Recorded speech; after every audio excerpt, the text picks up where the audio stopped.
Pinagpalang araw sa inyo, Kabanong, at ganun din naman po sa inyong mga tagapakinig, ang lahat ng mga kaabangers po natin.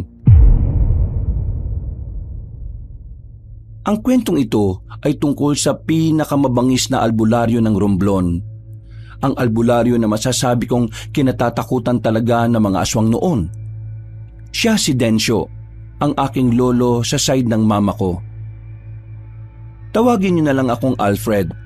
Hindi ko tunay na pangalan. Nakatira kami noon sa Romblon. Mula nang mamatay ang mama ko sa sakit sa baga at mula nang iwan naman ako ng tatay ko kay Lolo Densyo, ang lolo ko na talaga ang kinagisnan ko. Siya na ang kinilala ko bilang mga magulang. Maayos naman ang buhay ko sa kanya. Kahit na hindi naman kami mayaman, hindi ko naramdaman na hirap kami sa buhay. May kinikita naman si lolo sa pag-aalbularyo niya. Kilala na rin naman kasi siya sa probinsya namin kasi ang dami na rin niyang natulungan. Saan ka na naman nanggaling, Alfred? Diyan lang po, Lo. Anong dyan lang? Tingnan mo yung sinaing mo rito, Kung hindi ko pa napansin, baka mamaya kumain na tayo ng sunog. Ay, oo nga pala. Naku, pasensya na po, Lo. Saan ka nga ba galing? Yun ang tanong ko. O no, sa bilyaran lang. Tinalo ko lang naman yung mga mahihinang nilalang. Halika rito. Bakit po, Lo? Basta, halika rito. Rico, Nakakurot naman to. Umayos ka, Alfred, Nainis na ako sa ugali mo. Pinababayaan mo yung sinasahing mo rito para lang sa bilyar-bilyar na yan. Batuin kita ng marmol na bola doon Lo, kalma. Sinaing lang naman yan Kahit anong oras pwede naman tayo magsaing uli. Pero itong naipanalo ko sa bilyar, ngayon lang to. Tingnan nyo to, Dami, hindi ba? May pang-ambag na ako dito sa bahay. Wala nang masasabi sa akin yung mga chismosa dyan. Dami kong pera ngayon, Alfred, kaya ka ba nakipagpustahan kasi apektado ka sa mga sinasabi nila? Opo. May mga apple sila Chinichismis nila ako na palamunin lang daw ako dito sa atin. Kung hindi naman ako madaling hingalin, di sana nandun pa rin ako sa trabaho ko. Wala talagang magawa yung mga chismosa na yan Ngayon lang naman ako nawalan ng trabaho. Grabe na sila gumawa ng kwento. Mga buang. Alfred, hindi kita tinitingnan na pabigat dito sa bahay. Alam ko ang kondisyon mo. At kilala naman kita. Mas ako nga ang nakakilala sa'yo kaysa sa ibang tao Kaya, wag mo nang isipin yung sinasabi ng mga ibang tao dyan. Hindi kasi ako sanay Dati naman kasi hindi sila ganun sa akin. Alam mo, Alfred, ganun talaga ang ibang tao. Kapag may pakinabang ka, okay ka sa kanila. Kapag wala ka ng pakinabang, sisiraan ka na. Pero ang pamilya mo, hindi gagawin yun sa'yo. Kaya nga, Lo, noong may trabaho akong matino, panay ang utang sa akin ng chismosang yun Tapos ngayon ako na yung pulutan nila sa usapan. Basta ikaw, huwag ka na mag-isip ng kung ano-ano. Naintindihan mo ba ako? Opo, Lo. Huwag mong pansinin yung mga taong wala namang magandang may dudulot sa'yo. Lo, ano nga palang balita dun sa lalaking aswang na hinahanap mo nung nakaraan? Nahanap na namin ng mga tropa. Ano pong nangyari? Ano pa ba? Di pinatay namin. Aswang yun Baka makagawa pa ng hindi maganda yun sa mga tao. Mabuti nga't nalaman namin agad na may aswang sa kabilang baryo. Kung hindi, baka nakapagparami pa. Hindi na ba talaga mauubos yung mga aswang na yan? Malapit-lapit na. Nararamdaman ko na ang pagkatalo nila. Hinihintay na lang ang tamang pagkakataon. Bumuntong hininga na lang ako. Sanay na sanay naman ako sa usapang aswang, Kabanong. Bata pa lang naman kasi ako, yun na ang bukang bibig ng lolo ko. Habang nagkakamuwang ako, para bang naging normal na lang din sa akin ang tungkol sa mga aswang. Sa kabila ng pagiging exposed ko tungkol doon, Hindi pa naman ako nakakakita ng mga aswang. Basta alam ko lang ang itsura ng aswang base sa kwento sa akin ni Lolo. Mabilis na lumipas sa mga sandali. Sumapit na rin ang gabi. Pagkatapos namin kumain ni Lolo, ay nagpaalam na muna ako sa kanya. Sinabi kong dadalawin ko lang ang kaibigan ko. Pero ang totoo ay pupunta lang ako ulit sa bilyaran. Para kasing hindi ako makakatulog kapag hindi ako nakapaglaro sa gabi. O pre! Oh, nabuhay ka. Baliw, di naman ako namatay eh. Naging abala lang. Tapos na yung kontrata ko eh. 7 araw lang naman yun. Namiss mo ako, no? Ew, kadiri ka. Anong namiss? Pwe, chicks ka ba? Saan ba punta mo? Sa bilyaran. Peperahan ko lang yung mga mahihinang nila lang dun. Sama ka na lang sa akin, pre. Saan mo naman ba ako dadalin? Sa chill-chill na lugar. May pera ka ba dyan? Magre-relax lang naman tayo dun eh. O sige, libre ko. Marami akong pera ngayon. Hindi ako pwede. Papapagalitan ako ni Lolo. Kapag ganitong gabi na, hindi na ako pwedeng lumayo-layo. Alam mo naman na hindi pa tapos yung problema sa mga aswang. Pambira. Aswang-aswang pa rin? Wala namang ganyan eh. Uy, sira ulo. Alam ko na alam mong meron. Kahit tatay mo naniniwala rin eh. Ang ibig kong sabihin, sa panahon natin ngayon, wala nang aswang. Kung noon, oo, meron. Pero ngayon, malabo na yan, pre. Nitong nakaraan nga lang eh, may napas lang na aswang sila Lolo. Lalaking aswang. Kaya anong sinasabi mong wala na ang mga aswang? Palibasa, puro pambababae yung ginagawa mo eh. Nagtatrabaho ka siguro ng ilang araw para lang may pambabae ka eh, no? Galing mo ah. Paano mo nalaman yon? Bata pa lang tayo, kilala na kita eh. Diyos ko, baka nga yung poste kapag nilagyan ng palda baby ride mo rin eh.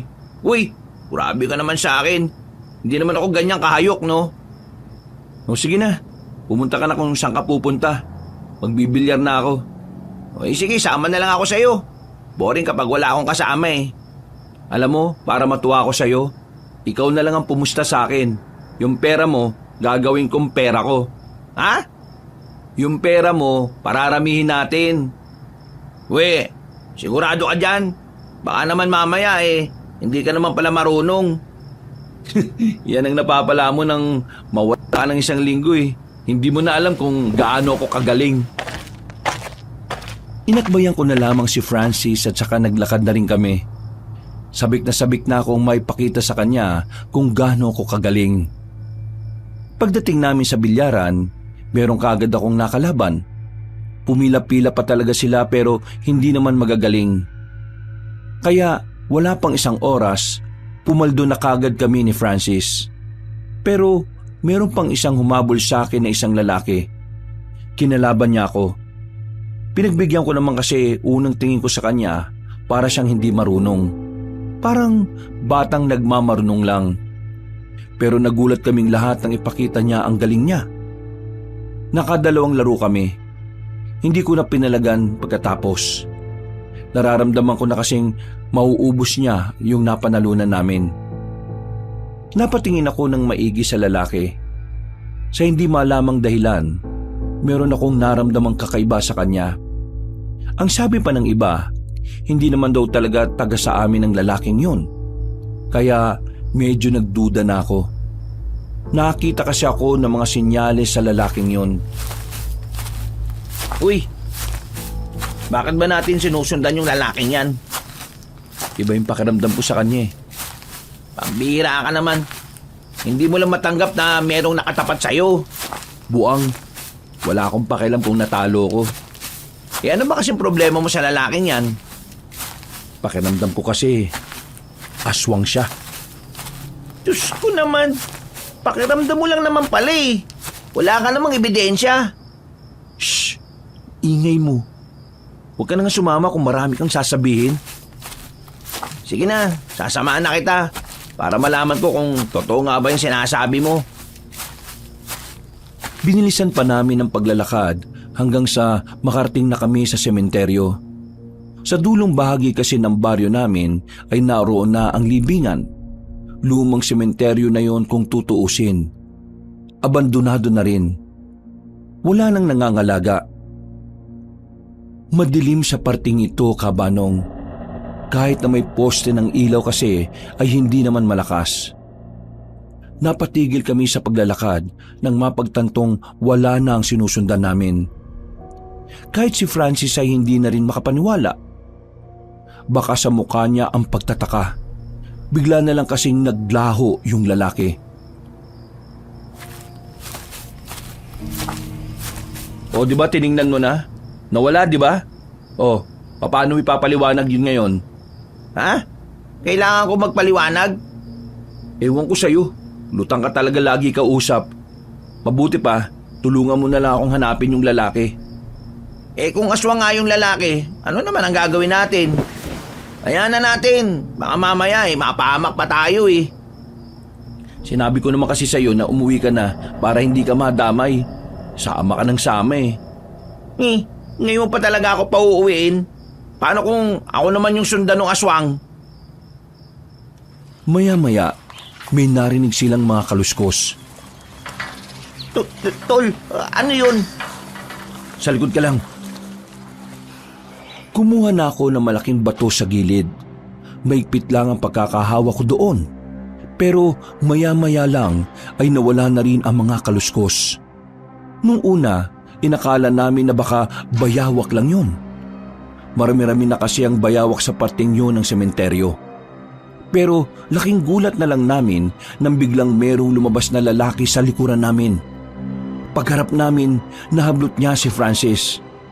Nang makita ko ang mukha niya, kitang-kita na aswang talaga ang itsura niya.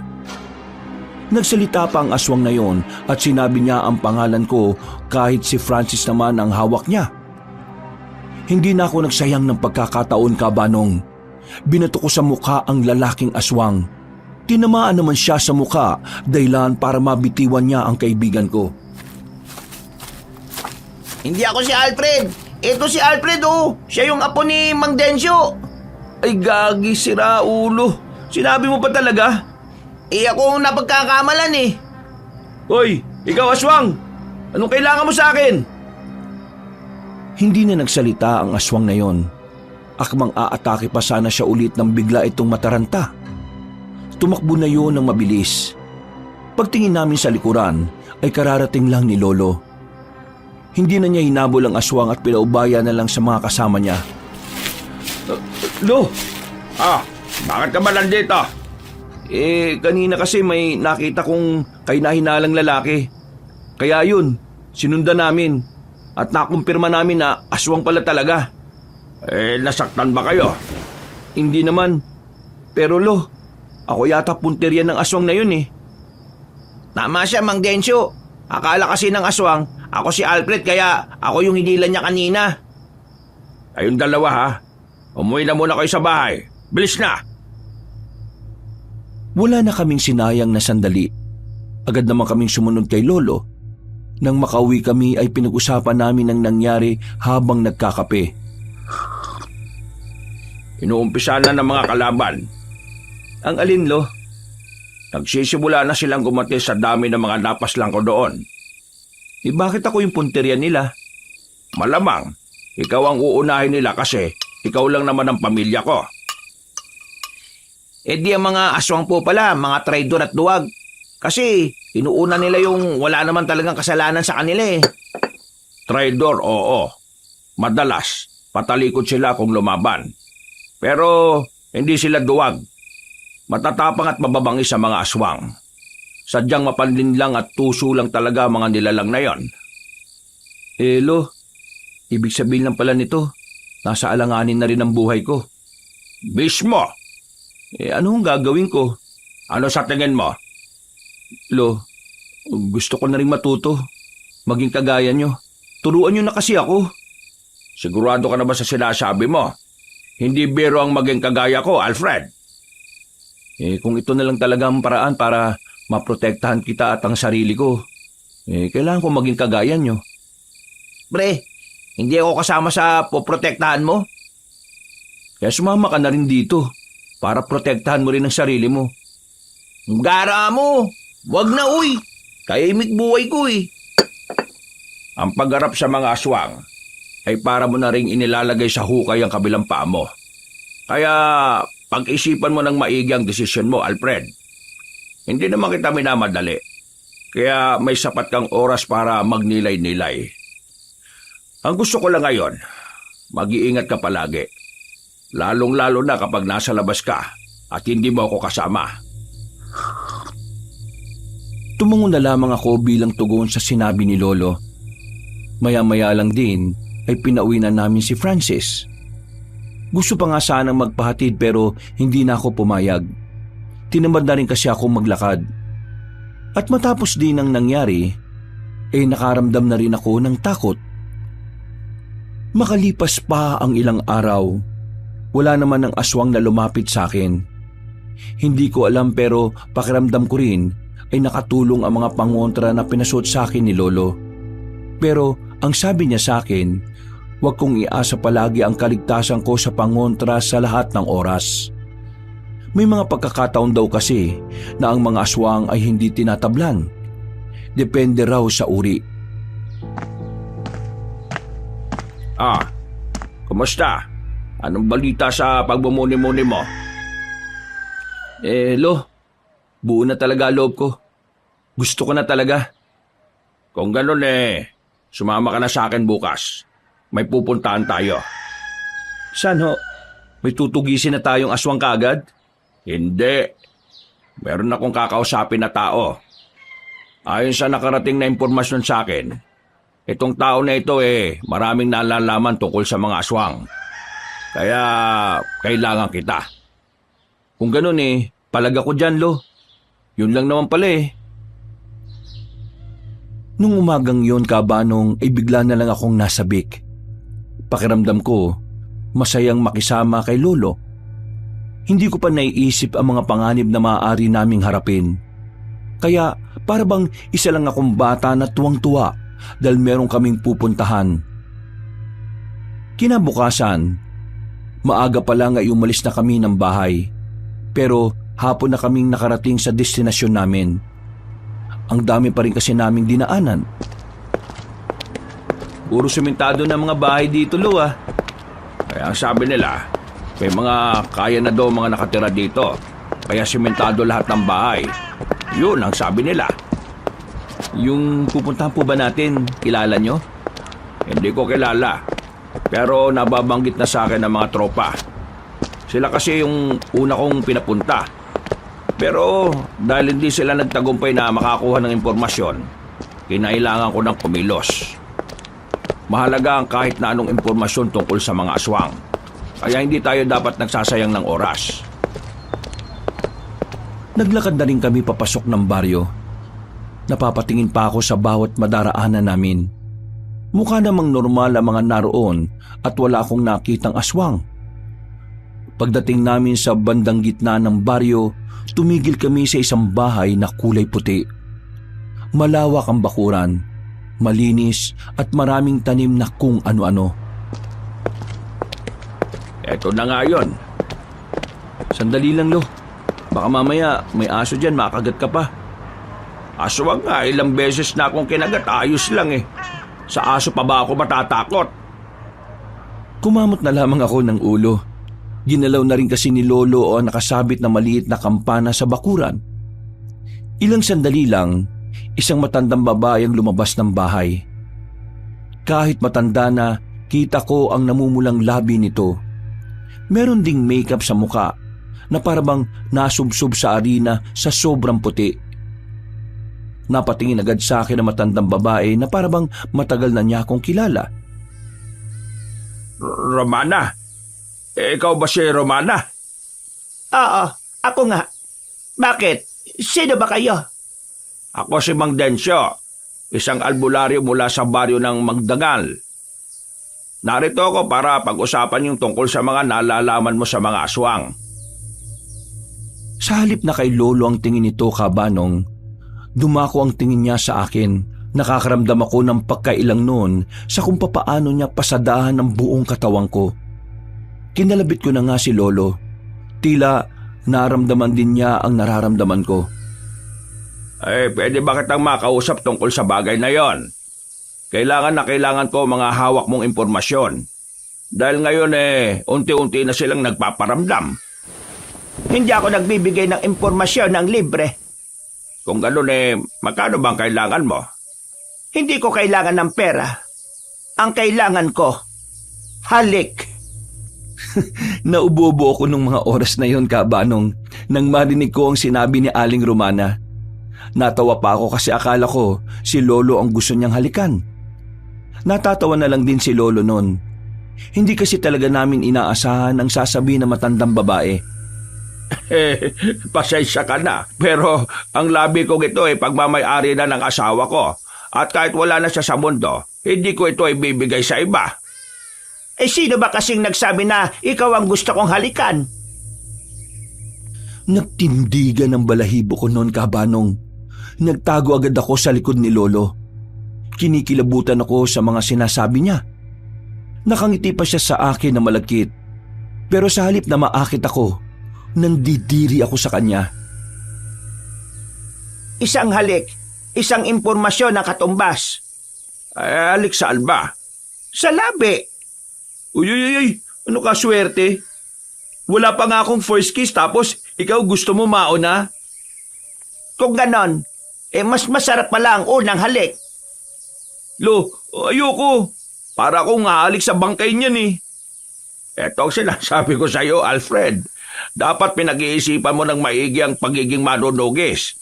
Kasi kung ganitong hindi mo kayang magsakripisyo, hindi ka na dapat pumasok sa ganito.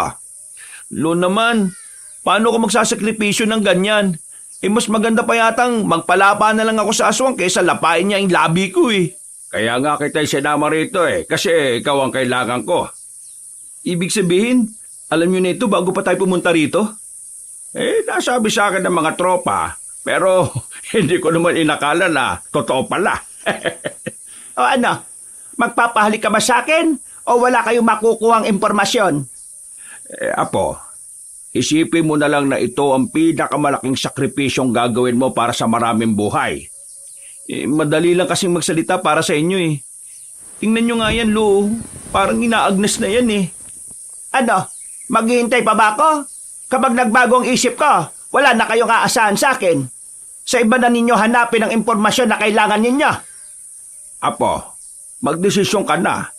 Isipin mo na lang na kapag hindi natin nalaman ang impormasyon na hawak niya baka maraming buhay ang mawala. Pambihira naman, Lo.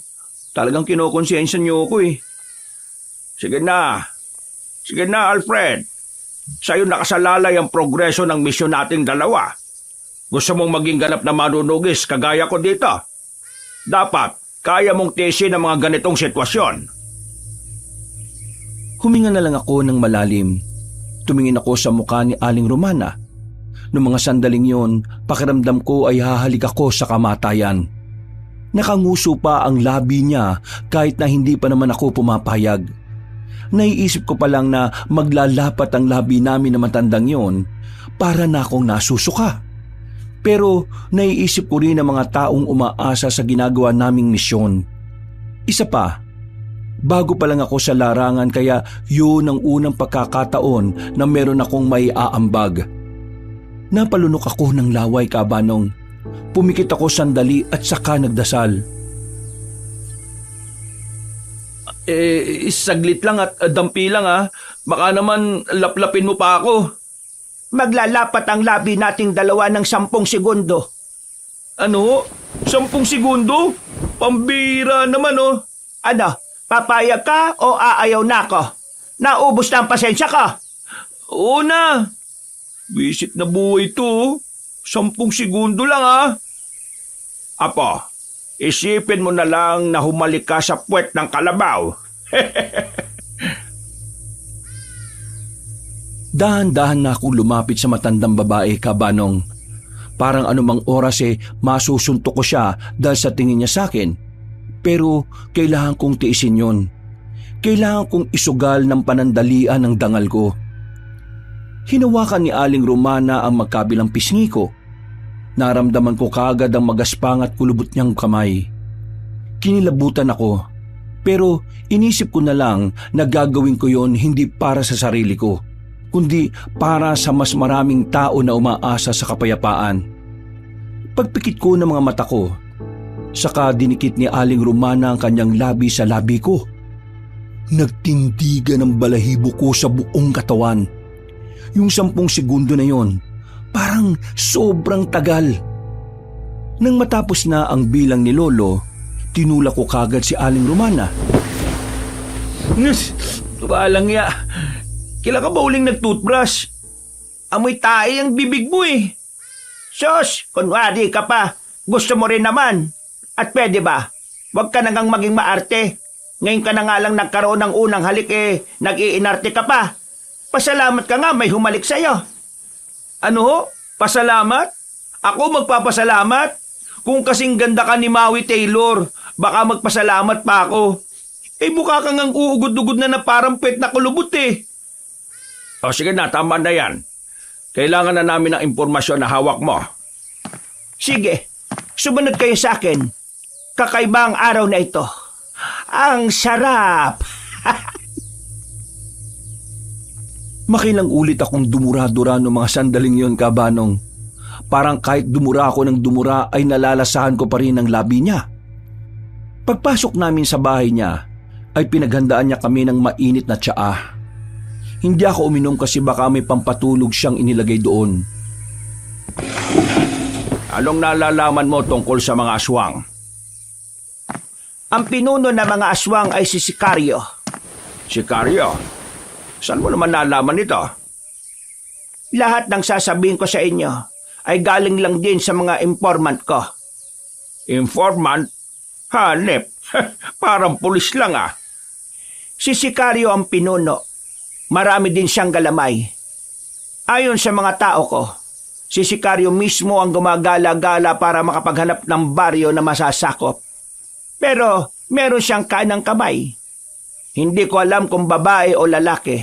Pero ang sabi nila, itong kanang kamay niya, yun na nag-aasikaso ng lahat. Kasama na roon ang paghahanap sa'yo, Densyo. Ibig sabihin uunahin pala talaga nila ako? Oo, uunahin ka naman talaga nila kasi ikaw ang pinakakilalang albularyo dito sa Romblon. Wala ba talaga kayong ideya kung sino o ano man lang yung itsura ng kanang kamay? Kung meron lang di kanina ko pa sinabi. Ano pa yung mga nalalaman mo? Alam ko rin kung saan ang isa nilang kampo. Kampo ng mga aswang? Oo, pero itong natuklasan ng mga tao ko, hindi pa yon ang pinagkukutaan nila. Marami silang lugar, pero yun lang ang nag-iisang nalaman namin. Sabihin mo, saan matatagpuan yung lugar na yon? Ibibigay ko sa iyo mamaya ang address kung saan makikita ang lugar. Pero may kailangan ka pang malaman, Densyo. Kailangang malaman? Ano yon? Kaya kanila gustong patayin ay dahil gusto nilang malaman kung nasaan ang itim na itlog. Itim na itlog? May ganun ba? Ang itim na itlog ay ang galing sa isang itim na sigbin. Ang itim na sigbin ay bibihira lang at pinaniniwalaang ang itlog ng itim na sigbin ay nakakapagbigay ng kakaibang lakas sa kung sino man ang kakain ng itim na itlog. Hindi lang pampalakas ng katawan nila ang itim na itlog. Sinasabi mo bang kulang pa ang kaalaman ko tungkol sa bagay na yon? Ang itim na itlog ay mabisa rin para makagawa ng mga makabago at mas mababangis na aswang. Ibig sabihin, balak din nilang gumawa ng hukbo ng marami at mas malalakas na aswang? Nakuha mo, baby! Huwag mo nga akong tawagin ng ganyan. Kadiri! Ang problema, hindi ko rin naman alam kung nasaan ang itim na itlog. Alam mo ba kung nasaan? Hindi ko rin alam. Kaya nga dapat maunahan ninyo ang mga aswang na mahanap yon. Dahil kapag yon ay napunta sa kanilang kamay, mas mahihirapan na kayong manalo sa haharapin nyong laban. Nakita kong bumuntong hininga na lang din si Lolo. Sa buong buhay ko, yun ang unang beses na nakita ko siyang parang kinakabahan. Kadalasan kasi, nagagawa niya pang magyabang kapag meron silang kailangang paslangin na aswang. Marami pa silang napag-usapan ni Aling Romana pero hindi naman na ganoon kaimportante. Kaya mga ilang sandali lang ay natapos na rin sila. Bumuntong hininga na lang ako dahil tumitingin-tingin pa rin sa akin ang matandang babae. Kinikilabutan talaga ako kapag naalala ko ang bagay na yon. Magaling ang ginawa mo kanina, ah. Kung hindi dahil sa'yo, hindi natin malalaman kung ano ang tunay na pakay ng mga aswang. Lo, first kiss ang nawala sa akin. Kasalanan mo to eh. Hoy, ayaw mo nun. Hindi mo basta makakalimutan ang unang halik mo. Huwag ka na nga lang maingay, Lo. Baka naman sabihin mo pa to kay Francis, ha? Abay, oo naman. Makakaasa kang si Francis lang ang makakaalam. Lo naman. Nako, biro lang naman. Kau talaga, oh. Pareho na lamang kaming natawan ni Lolo noong mga oras na yon. Mga bandang tanghali, nakabalik na rin kami sa baryo namin. Nanakitang pa ako sa kakalakad. Wala na kasi kaming nasakyang pabalik dahil gumarahay muna ang mga tricycle driver. Pagbukas namin ng bahay namin, nagulat ako nang merong kaming abutan na matangkad na lalaki. Nakaupo siya sa katre. Nakadikwatro na akala mo pagmamay-ari niya ang bahay. Sino ka? Hindi ako sinuka. Iniri ako. Lo, sino naman to? Si Dabong, ang isa sa mga pinagkakatiwalaan ko sa samahan. Akala ko ba ako ang kanang kamay mo? Joe! Yap, yo! Ako ang kanang kamay ni Mang Densyo. Kung gusto mo, ikaw na lang ang kaliwang paa. Lo, palabasin mo na nga to. Dabong, paano ka nakapasok dito nakakandado naman tong harapan? Nakabukas naman yung bintana niyo sa likuran. Hindi mo sinara? Nakalimutan ko, Lo eh. Ay, ano bang kailangan mo? Meron lang naman akong mahalagang balita. Mahalagang balita? Oo, sobrang halaga. Mas mahalaga pa sa apo mo. Uy, umayos ka sa pananalita mo ha. Kahit mas matangkad ka sa akin, kaya kitang balyahin. Oo, kalma ka lang. Ayaw kong manakit ngayon eh. Ano ba yung magandang balita na sinasabi mo? May mga napas lang kaming aswang sa kabilang nayon. Napas lang na namin yung pinapahabol mo sa akin. Ay mabuti naman kung ganon. Alfred, yun yung aswang na umatake sa inyo ni Francis. Patay na. Dapat ka magpasalamat sa akin kasi pinangunahan ko yun. Ha? Ay, di salamat. Total, nandito ka na naman. Dito ka na rin kumain. Hinila ko si Lolo palabas ng bahay namin. Sa mukha pa lang kasi ng lalaking nasa bahay namin noon, parang hindi na mapagkakatiwalaan. Parang hindi gagawa na mabuti. Lo, sigurado ba kayo sa lalaking yon? Parang hindi mapagkakatiwalaan yung mukha eh. Matagal ko lang kilala si Dabong. Wala kang dapat ikabahala sa kanya. Hindi ba magnanakaw yan? Hindi naman. Matino naman siyang tao. Pero buraot nga lang. Buraot? Oo, buraot. Madalas manghingi ng kung ano-ano kahit na meron naman siyang pera. Oh, tara na. Maganda na tayo ng makakain. Napailing na lang ako nung sandaling yun, Kabanong. Kahit na hindi ako komportable na merong ibang tao sa bahay, kailangan kong tiisin yun dahil bisita yun ni Lolo. Pero hindi ko maiwasang hindi mainggit. Parang mas pinagkakatiwalaan pa kasi siya ni Lolo kaysa sa akin. Kaya mula nung araw na yon, tinaga ko sa isipan ko na magiging magaling din ako kagaya nila. Isang linggo ang nakalipas, wala akong ibang ginawa kundi ang magsanay at mag-aral tungkol sa mga ginagawa ng isang manunugis. Nabibigla na nga lang din si Lolo na marami na rin akong nalalaman. Aalis kayo mamaya ni Dabong ha? Sasama ka sa kanya. Ho? Bakit naman ako sasama sa kanya?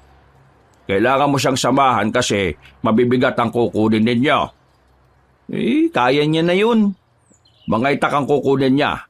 Hindi niya kakayanin kung 2 sakong bitbit niya tapos matatalim pang nasa loob. Kung kayanin man niya, ay baka abutin siya ng siyam-siyam. Laking tao naman nun eh. Bakit ba ayaw mo sa kanya? Hindi ko talaga siya trip na nandito siya eh. Sos, nagsiselos ka ba na siya ang kanang kamay ko? Yang sabi nyo kasi sa akin, ako ang kanang kamay nyo. Tapos, meron ka na palang kanang kamay. Mas maalam si Dabong kaysa sa'yo dahil noon pa man manunugis na siya. At ang mga taong maraming kalaman ang mas nagiging epektibo. Hindi pala ako epektibo. Hindi naman sa ganon. Ang sinasabi ko lang, marami-rami ka pang aaralin. Huwag kayong mag-alala, Lo. Papatunayan ko sa inyo na pwede mo rin akong maging kanang kamay. Masama ang loob ko nung oras na yon. Kaya bago pa humaba ang usapan, naisipan ko na lang na umalis. Pinuntahan ko na lang ang kaibigan kong si Francis. Wala rin naman kasi akong ganang magbilyar nung oras na yon. Anong sinabi mo? Hindi ka na paborito ng lolo mo? Para ka naman bata na nagmamaktol, pre. Anong parang batang nagmamaktol? Nakakainis kasi. Bigla-bigla na lang dumating yun sa buhay namin. Parang nasasapawan tuloy ako. Anong nasaasapawan? Magaling talaga siguro yung kaya hindi ka magawang pagkatiwalaan ng lolo mo. Huy, kaibigan ba talaga kita o hindi? Bakit parang hindi mo naman ako kinakampihan? Hindi naman kasi kalaban yung Dabong eh. Kakampi niyo siya. Fred mo lang talaga yung kalaban mo. Hindi mo matanggap na may mas magaling sa'yo.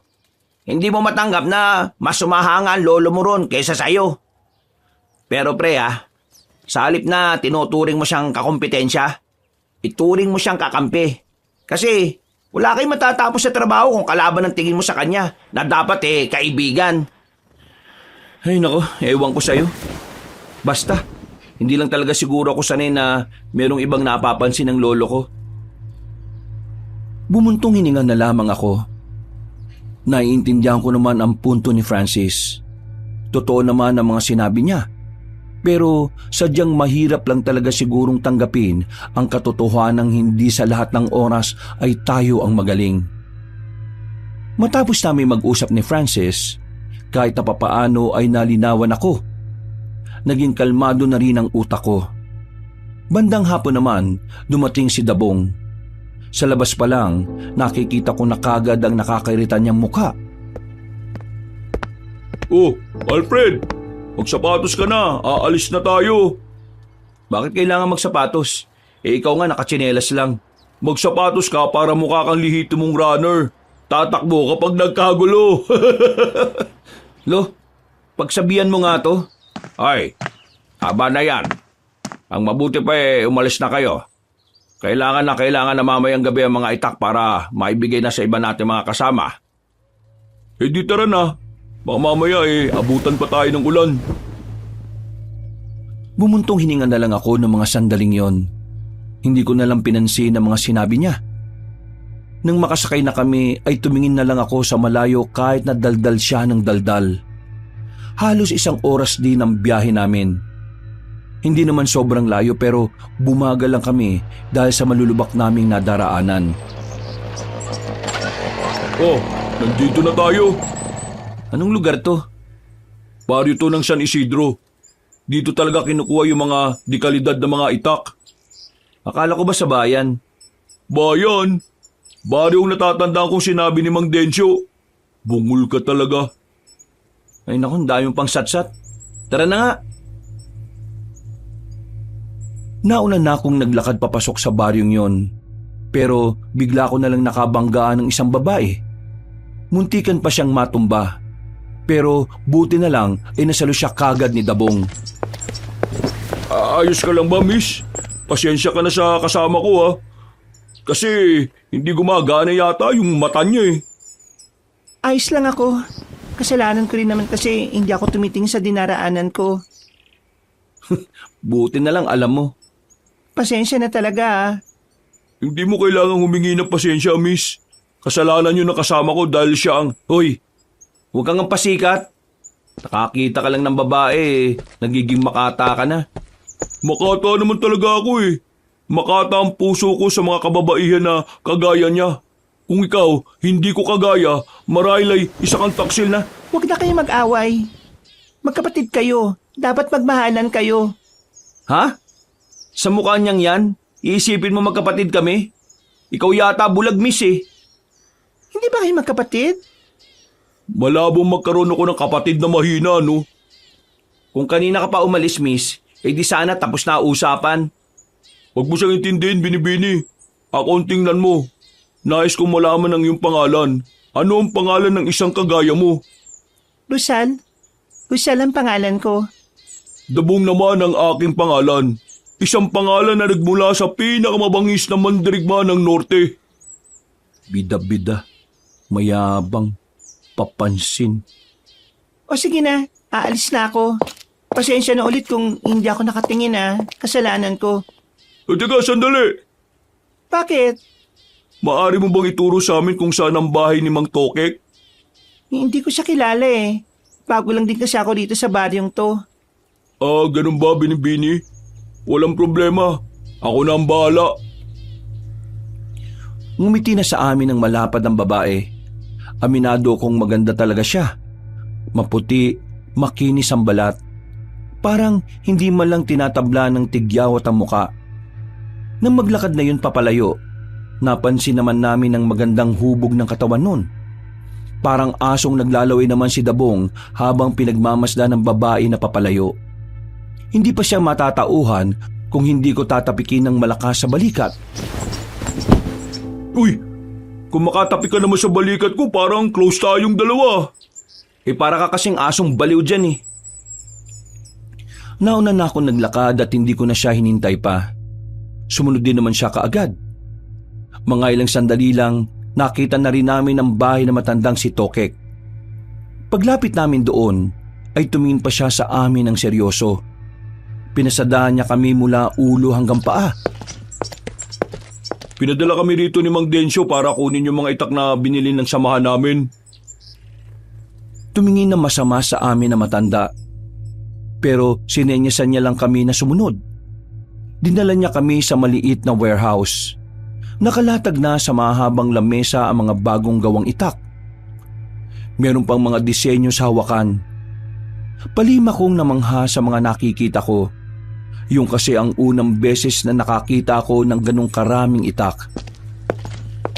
Yan lahat ang gagamitin ng mga kasama natin sa pakikipaglaban. Bakit kailangan bumili? Wala na ba yung mga lumang itak? Taon-taon kailangan palitan ng mga lumang itak. Kasi mga bago, idinadaan pa sila sa mga ritual para mas maging epektibong panlaban sa mga masasamang nilalang. Ritual? Ano mangyayari? Magkakaroon ng kapangyarihan? Bakit ka natatawa sa kapangyarihan? Hindi mo ba alam na si Mang Densyo may kapangyarihan? Ha? Kapangyarihan? Ang pinagsasabi mo? Wala ka pala talagang alam no? Anong kapangyarihan ni Lolo? Mas maganda sana ikaw na lang ang magtanong sa kanya. Wala akong karapatan na sabihin sa'yo kung ano man yun. Lumapit na lamang si Dabong sa mga itak, habang ako naman naiwang nakatayo habang napapaisip. Nung oras na yon, pakiramdam ko naman ay nagsasabi ng totoo si Dabong tungkol sa kapangyarihan ni Lolo. Unang beses ko lang kasing nakitang mukha niya na seryoso. Parang yun din ang unang pagkakataon na may nasabi siyang matino. Matapos naming usisain ang mga itak, ay agad na rin naming binalot isa-isa ng tela. Inilagay namin sa mga sako.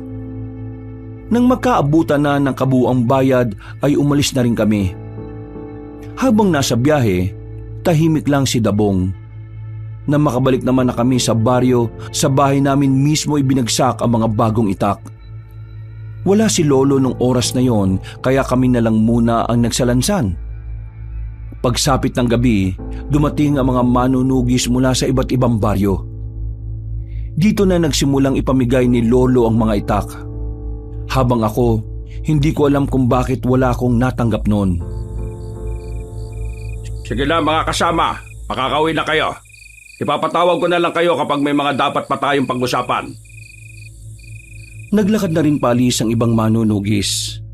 Gabi na sila natapos sa pag-uusap, habang ako nagmumukmuk lang sa loob ng bahay. Hindi ko kasi matanggap na wala akong natanggap na sandata. Halos lahat meron, pero ako, hindi man lang ako naalala ni Lolo. Nasa loob lang ako, nagbabasa ng kung ano-ano nang pumasok na si Lolo. Nilapitan niya ako at tinabihan sa katre. Tahimik lang ako. Hindi ko siya kinikibo. Alam ko kung bakit ka tahimik. Iniisip mo ba kung bakit hindi kita binigyan ng sandata? Tinigil ko sandali ang ginagawa ko. Tumingin ako sa kanya ng seryoso. Napansin ko na medyo natatawa siya.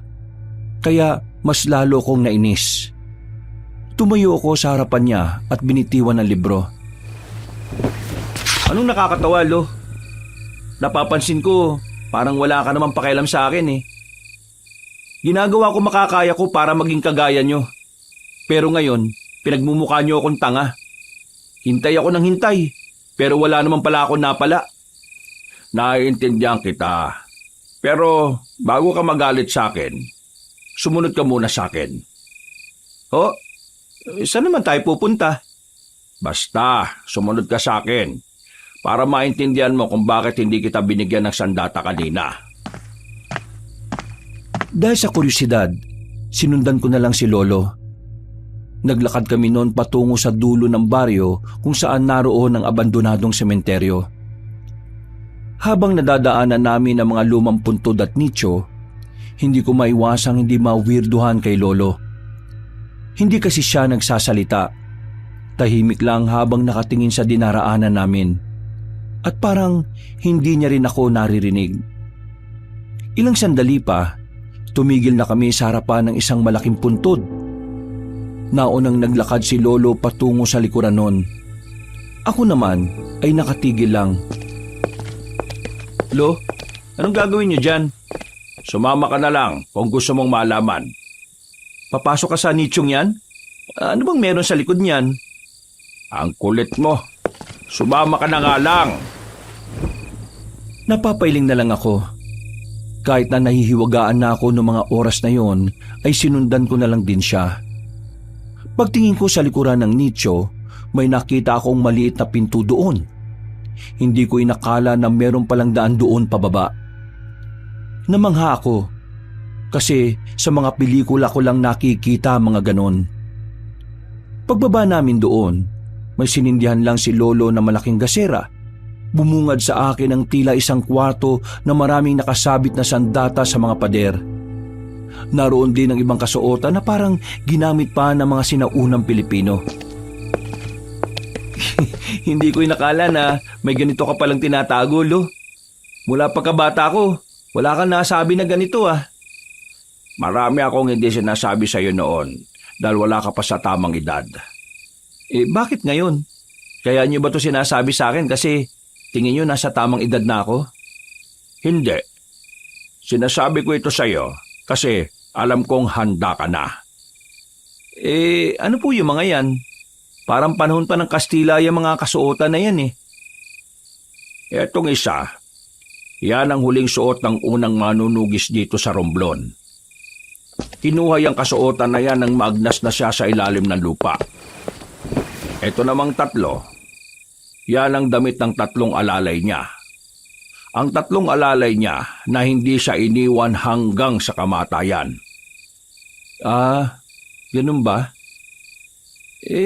Ano naman meron at bakit niyo ako dinala rito? Kasi, ibibigay ko sa iyo ang karapat-dapat na sandata para sa iyo. Eto, isang katana. Teka, bakit putol yan? Hindi yan putol. Tingnan mo itong bandang gitna. Mula rito sa dulo hanggang dito sa gitna. Yan lang ang talim niyan. Mula gitna pababa.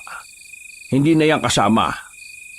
Itong dalawa ay ipinagdurugtong ng tornilyo. Kakaiba pala yan ah.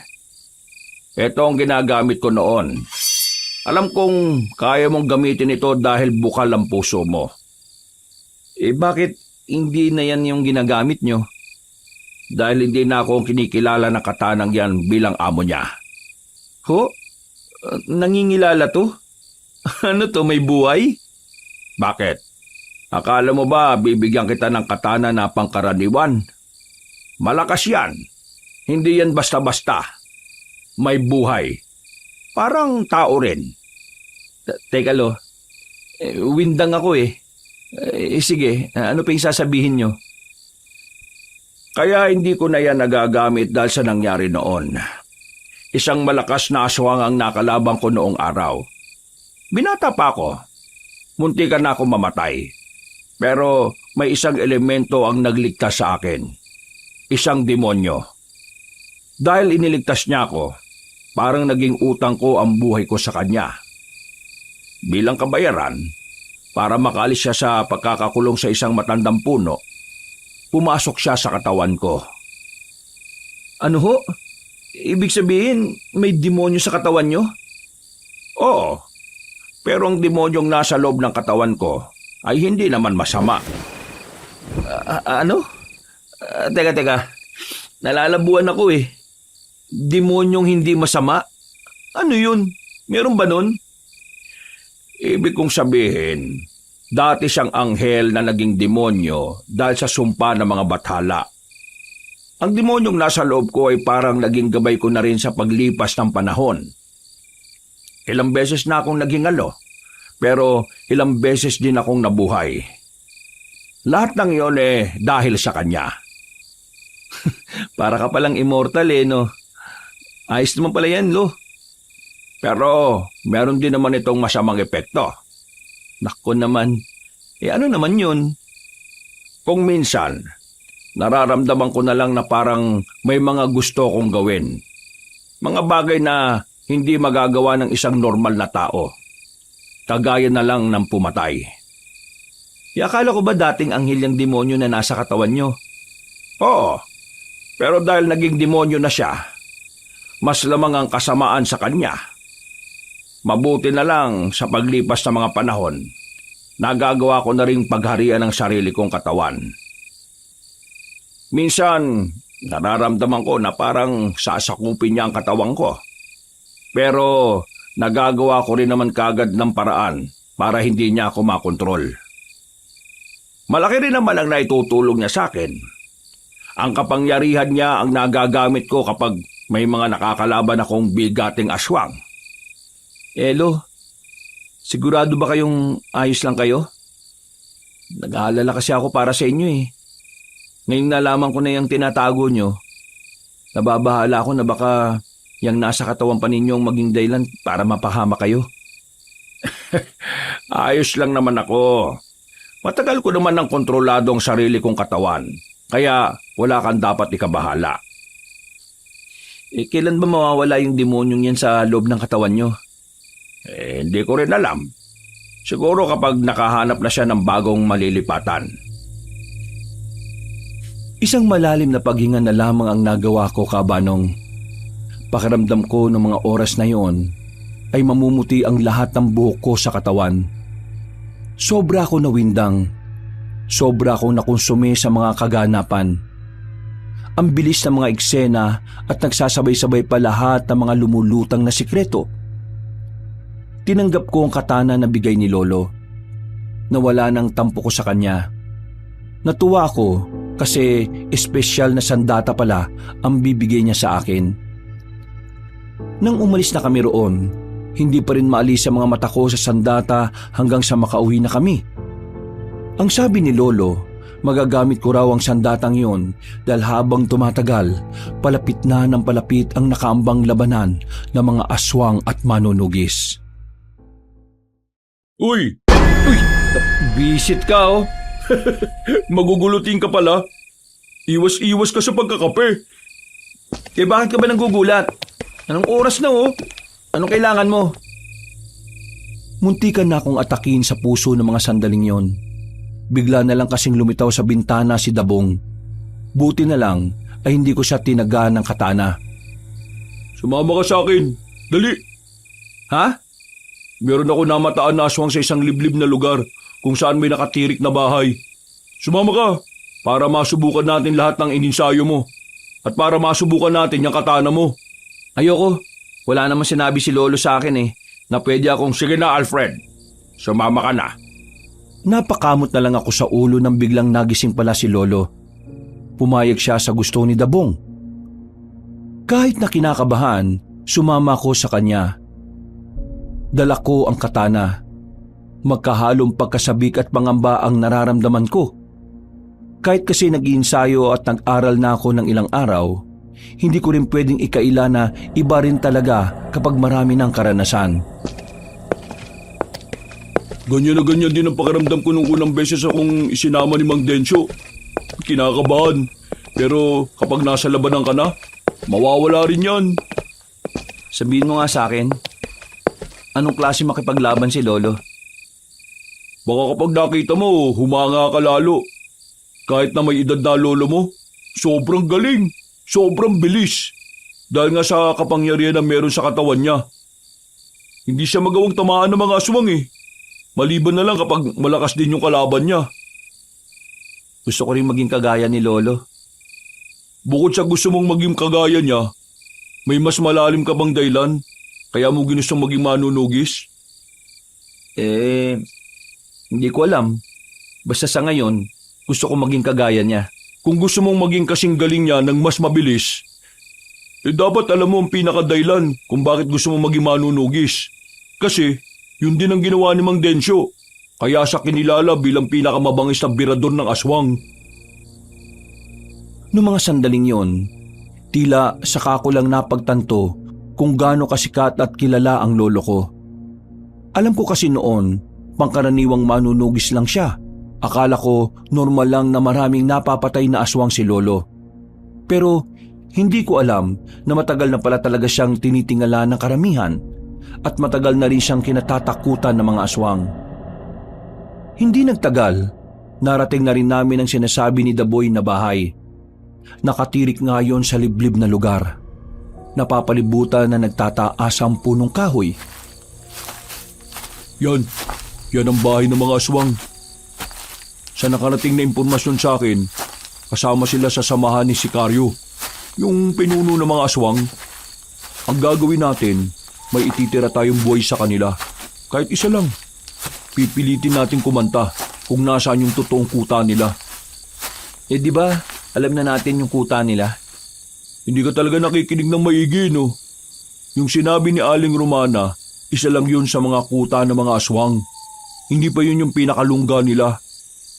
Ay nako, itoon mo na nga atensyon mo sa gagawin natin. Huminga na ako ng malalim, Kabanong. Maigpit na ang hawak ko sa katana.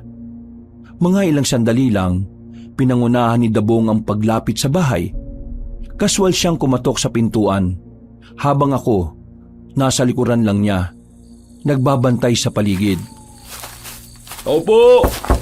May tao ba dyan? Makikitain lang po. Itong kasama ko kasi, may igit na sa brief niya. Tao po! Uy, pinagsasabi mo dyan. Maayos lang ha. Makisakay ka na lang. Sa ilang beses na katok na ginawa ni Dabong ay bumukas na rin ang pintuan. Hindi pa man nagsasalita ang lalaki, tinaga na agad ni Dabong yun. Nakailag ang lalaki. Sinarado ang pinto at kaming dalawa ay dumistansya kagad. Buwang ka talaga yun, no? Kung pinalabas mo na muna sa bahay nila para mas madali mong tinamaan, di mas maganda. Wala na eh. Nangyari na. Move on ka agad. Sira ulo. Tingnan mo, pinalilibutan na tayo. Ilan ang mga yan? Huwag kang matakot. Malakas na sandata yung hawak mo eh. Hindi na ako nagsalita. Magkatalikuran na kami nung oras na yon. Maya-maya lang ay bigla na lang tumakbo si Dabong palapit sa mga aswang. Naiwan ako mag-isa sa gitna. Hindi ko alam ang gagawin ko nung una. Hanggang sa nakita ko na lang siyang nakikipagsabayan na. Nagkaroon na ako ng dahilan para kalabanin na rin ang mga aswang. Gusto kong patunayan sa kanya noon na malaki na ang pinagbago ko mula nung una niya akong nakilala. Visit kayo mga aswang kayo! Yan! Sige! Marami pa pala sila eh! Mukhang patibong lang yata itong ginawa natin ah. Mas maganda nga yan eh, para mas lalo tayo magkaroon ng magandang laban. Buang! Huminga ako ng malalim at saka itinuon na lang ang atensyon sa mga aswang. Hinawakan ko ng maayos ang katana. Nang sabay-sabay na silang umatake, hinagupit ko ng malakas ang sandata ko. Hindi ko na namalaya na nakagawa pala ako ng isang malakas na hangin na nagmula sa katana. Bumulagta lahat ng mga aswang. Sumirit ang dugo sa katawan nila kahit na di naman dumampi ang talim ng sandata ko. Gagi! Angas! Ang lupit ah! Anong nangyari? Paano ko nagawa yun? Sabi ko naman sa'yo, di ba? Kakaiba't malakas talaga yung sandatang yan ni Mang Densyo. Ikaw na ang tagapagmana niyan. Anong gagawin natin ngayon? E di uwi na. Wala na tayo makakausap dito. Lahat pinatay mo eh. Napamalay ko bang mamamatay silang lahat sa ginawa ko? O ngayon alam mo na talaga na hindi pangkaraniwan yung katana na yan.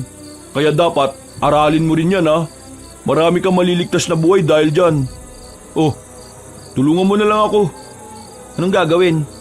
Ipapasok natin dun sa bahay itong mga bangkay ng aswang. Tapos sisilaban natin yung bahay na yan. Teka, parang brutal naman yata yun. Yan ang hindi dapat ugaliin. Ang maawa sa mga aswang. Alam mo, lahat ng aswang salot. Kaya dapat matigas ang puso mo sa kanila. Tara na. Sinunod ko na lang ang sinabi niya, Kabanong. Habang tumatagal, nagiging maganda na rin ang samahan namin ni Dabong. Nagiging kasundo ko na rin siya. Pero paminsan-minsan, nagtatalo pa rin naman kami. Nagdesisyon kaming umuwi na lang kagad sa Baryo Magdangal. Sabik na sabik akong ibinalita kay Lolo ang nagawa ko. Pero malayo pa lang, natatanaw ko na kaagad na maraming tao sa harapan ng bahay namin. Hindi ko alam bakit bigla na lang akong kinabahan. Pakiramdam ko, merong masamang nangyari. Kaya naman dali-dali akong tumakbo palapit doon. Dinatnan ko ang katawang nakahandusay sa bakuran namin. Mga 6 sila. At nang tingnan ko mga muka, doon ko na napagtanto na mga aswang pala yun. Dali-dali akong pumasok sa loob ng bahay. Inabutan ko si Lolo na nilalagyan na ng benda ang kamay niya. Lo, anong nangyari? Ayun, may mga nagtangka sa buhay ko. Kaso, hindi nila alam na hindi nila ako kaya. Wala to, nasugatan lang ako ng kaunti. Ikaw lang mag-isa laban sa mga salot na yon? Bakit? Hindi ka makapaniwala. Huwag ka mag-alala. Ipapakita ko rin sa iyo sa susunod kung paano ako makipaglaban. Mang Densyo, sino maglilinis sa mga kalat mo sa labas? Tinawag ko na yung mga tropa. Hahakutin nila yung mga katawan sa labas at sa gubat na lang nila susunugin. Kayo, kumusta naman pala yung lakad nyo? Wala kaming napakanta eh. Pinatay ni Alfred lahat eh. Isang ganun niya lang oh. Wung! Patay! Hindi ko rin inaasahan na magagawa ko yun. Nagulat din ako, Lo.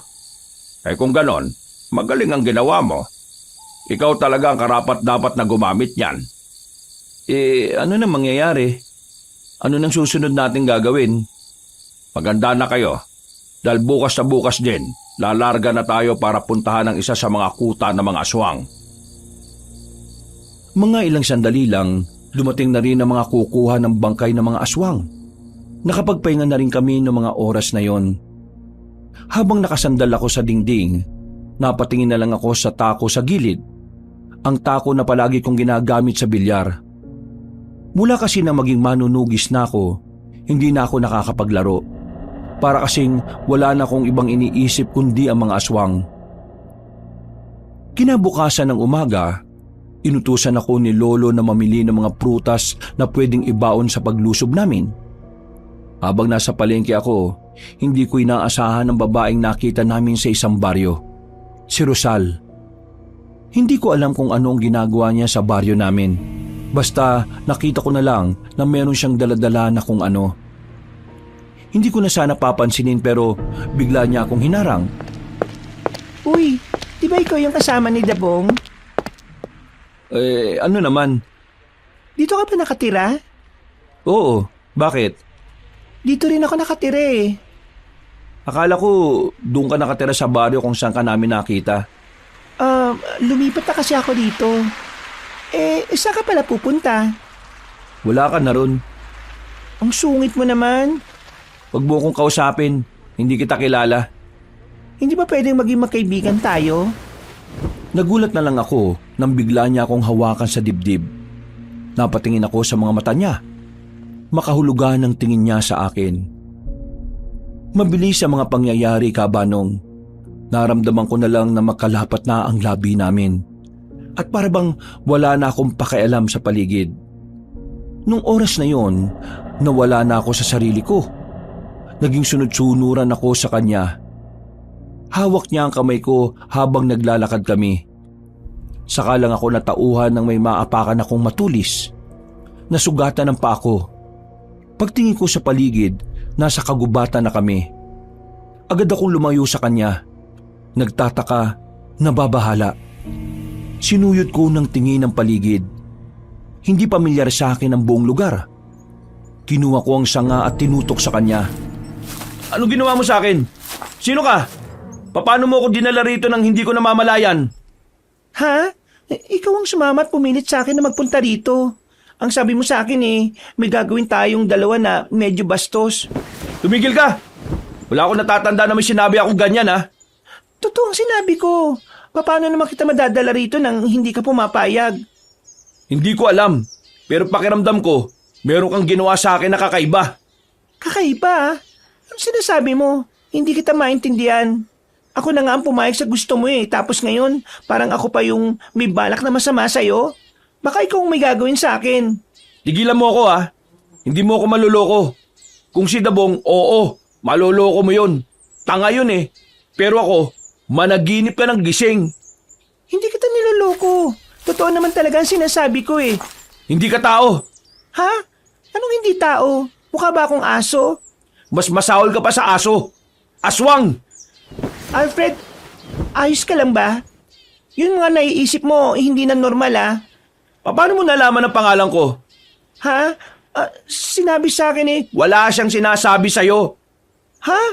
Meron Isa ka siguro sa mga pinadala ni Sicario para patayin ako, no? Napabaliw ka na yata. Hindi ko na pinatapos ang sasabihin niya nang hagupitin ko siya ng hawak kong sanga. Dahil matalim ang bandang dulo noon ay nasugatan ko siya sa muka. Dito ko na nakita kung papaanong nagbago ang reaksyon ng kanya muka. O di ba tama ako? Hindi ka tao? Isa kang aswang? Ginagawa ko lahat para walang masaktan ngayon. Pero ikaw ang nagtulak sa akin na gawin ito. O bakit? Tingin mo naman matatakot ako sa'yo? Oo, dapat ka matakot kasi wala kang dalang kahit na anong armas. Noong mga oras na yon, Kabanong, ay saka ko lang napagtanto na ang tanging magagawa ko lang sa kanya noon ay sapakin siya sa muka. Hindi ko dala ang katana ko. Naalala ko na bibili lang pala sana ako sa palengke noon. Humigpit ang hawak ko sa sanga. Kahit na alam kong wala rin namang magagawa ang sanga na yon, hindi pa rin ako nagpakita ng kawalan ng pag-asa. Ano naman? Kung ano man ang binabalak mo sa akin, hindi ko hayaang magawa mo yun. Nang ganun-ganun na lang. Sige, tingnan natin kung kakayanin mo ang gagawin ko sa'yo. Biglang nagbagong itsura ng pagmumukha niya. Nawala ng kagandahan nito. Kumulubot ang mukha nito. Dumami rin ang balahibo nitong itim sa katawan. Lumundag siya palapit sa akin.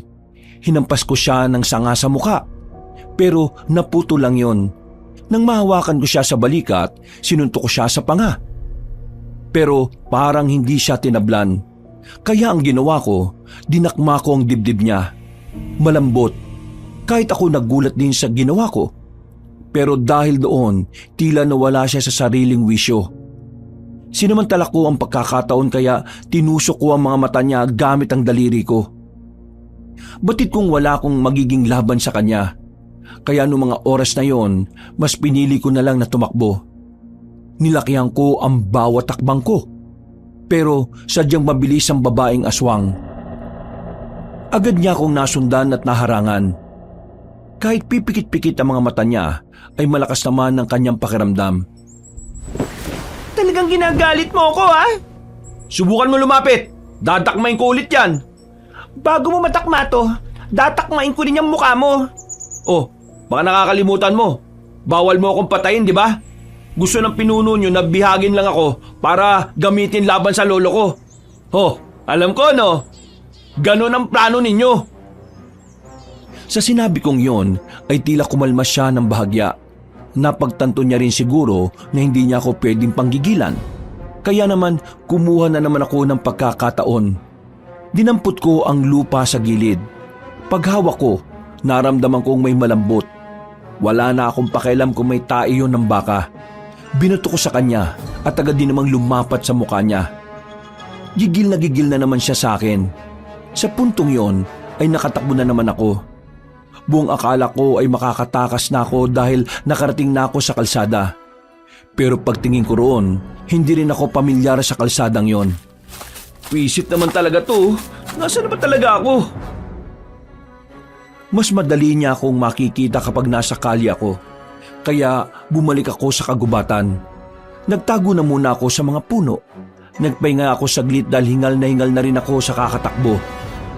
Hindi nagtagal, nakita ko na siya ulit. Parang naamoy niya talaga kung nasaan ako. Tumingin ako sa gilid-gilid para maghanap ulit ng pwedeng ipamprotekta sa sarili ko. Ang kaso nga lang, mga tae na naman ng kalabaw ang nakita ko sa gilid. Wala na akong choice. Kailangan kong gamitin yon para makaligtas ako. Nang makalapit na siya sa akin, dinakot ko ng 2 kamay ang dumi ng baka at saka sinampal ko sa mukha niya. Pakiramdam ko noon, sirang-sira na ang utak niya sa sobrang asar. Sobrang epektibo kasi noon dahil diring-diri siya. Natatawa nga ako noon dahil yun ang unang beses na nakakita ako ng aswang na sobrang arte. Wala namang gaanong amoy ang dumi ng baka dahil damo o dahon lang naman ang kinakain ng baka. Yan! Namnamin mo yan, buwisit ka! Habang hindi siya makagalaw dahil sa hilamos na ebak, dali-dali naman akong tumakbo. Bumalik na ako sa kalye. Sa sobrang pagnanais ko na makalayo kagad doon, hindi ko na nararamdaman ang sugat ko sa paa. Makalipas lang ang ilang sandali, tuluyan na rin akong nakalayo. Nakarating na ako sa terminal. Dito ko na napagtanto na hindi pala ako nakakalayo sa baryo namin. Nasa kabilang parte lang kami ng kung saan hindi ko rin masyadong napupuntahan. Umuwi ako sa bahay. 2:00 na ng hapon. Inabutan ko si Lolo at Dabong na nasa bakuran. Naroon din si Francis. Baka sa mukha nila ang pag-aalala. Saan ka ba galing? Inutusan lang kita kanina. Ilang oras na nakalipas pero ngayon ka lang bumalik. Ano ba nangyari? Pre, ano yung nasa kamay mo? Tae? Mukhang gumawa pa yata ng paso gamit ebak ah. Si Raulo, itong nasa kamay ko ang ginamit ko para matakasan ko si Rosal. Siyedong Rosal. Teka, yung Rosal ba na sinasabi mo yung Rosal na nakilala natin dun sa Oo, yun yung Rosal na minamanyak mo. Visit ka kasi. Bakit ako? Kung di mo na sana kinausap yung babaeng yon, edi sana hindi niya ako nakilala. Uy, ikaw tong nakabangga sa kanya. Dapat kasi nakatingin ka sa dinaraanan mo. Tapos ngayon, sinisisi mo ko. Planado lahat, Alfred. Balak na talaga niya mapanapit sa'yo. Ikaw ang target nila para gamitin laban sa akin. O sige, uwi na ako. Wala akong maintindihan eh. Akala ko ba gusto mong sumali? Teka, sasali ka dito? Sigurado ka ba? Try lang. Tumigil ka. Hindi to laro, no? Buhay mo nakataya dito. Alam ko naman. Pero kaya lang naman ako sasali kasi gusto ko makatulong dito sa baryo natin. Nabalitaan ko kasi na may posibilidad na dumating dito mga aswang. Isipin mo na lang na dumating sila rito tapos ako mangmang. Di, isa lang ako sa walang kwentang mamamayan na pwede nilang lapain. Akalain mo yun. Ikaw naisip mo yun pero si Alfred hindi. Sa sinabing yun ni Francis ay bigla kong napaisip, Kabanong. Tila ba mas naintindihan ko na kung bakit kailangan kong labanan ng mga aswang. Ang dahilan ni Francis ay ang naging pundasyon ng pagiging manunugis ko. Sa isang iglap lang, nagkaroon ng saysayang mga gusto kong gawin bilang manunugis. Mukhang alam mo na ngayon kung ano ang papel mo bilang manunugis, Alfred. Tumango na lamang ako. Nang maging kalmado na ang kalooban ko, agad akong nagtungo sa dibombang tubig. Binuhusan ko kagad ang kamay ko. Pagkatapos, nagpahinga lang ako saglit. Naghihintay na lang na lumipas sa mga oras. Habang tulala at naiisip pa rin ang mga nangyayari sa kagubatan, nilapitan ako ni Francis. Pre, wag mo na lang sabihin na sinabi ko to sa iyo ha. O bakit? Ano ba yan? Kanina kasi, nakita ko si Mang Densyo sa likod ng bahay ninyo. Nagiging kulay itim lahat ng mata. Tapos, nangingitim yung magkabilang kamay niya. Pre, aswang ba si Mang Densyo? Aswang ba lolo mo? Hindi siya aswang. Meron siyang kakaibang kondisyon sa sarili niya. Oh, saan ka naman pupunta? Dito ka lang. Gisingin mo yan si Dabong kapag aalis na. Kakausapin ko lang ang lolo sa loob. Tumango na lamang si Francis. Iniwan ko sila sa bakuran. Pinuntahan ko si lolo sa loob na abalang naglilinis ng kanyang mga gamit. Napangiti pa siya sa akin nang makita ako. Umupo naman ako sa harapan niya. Lo, magtapat ka nga sa akin. Ayos ka lang ba? Yung demonyo dyan sa loob mo, ayos lang ba?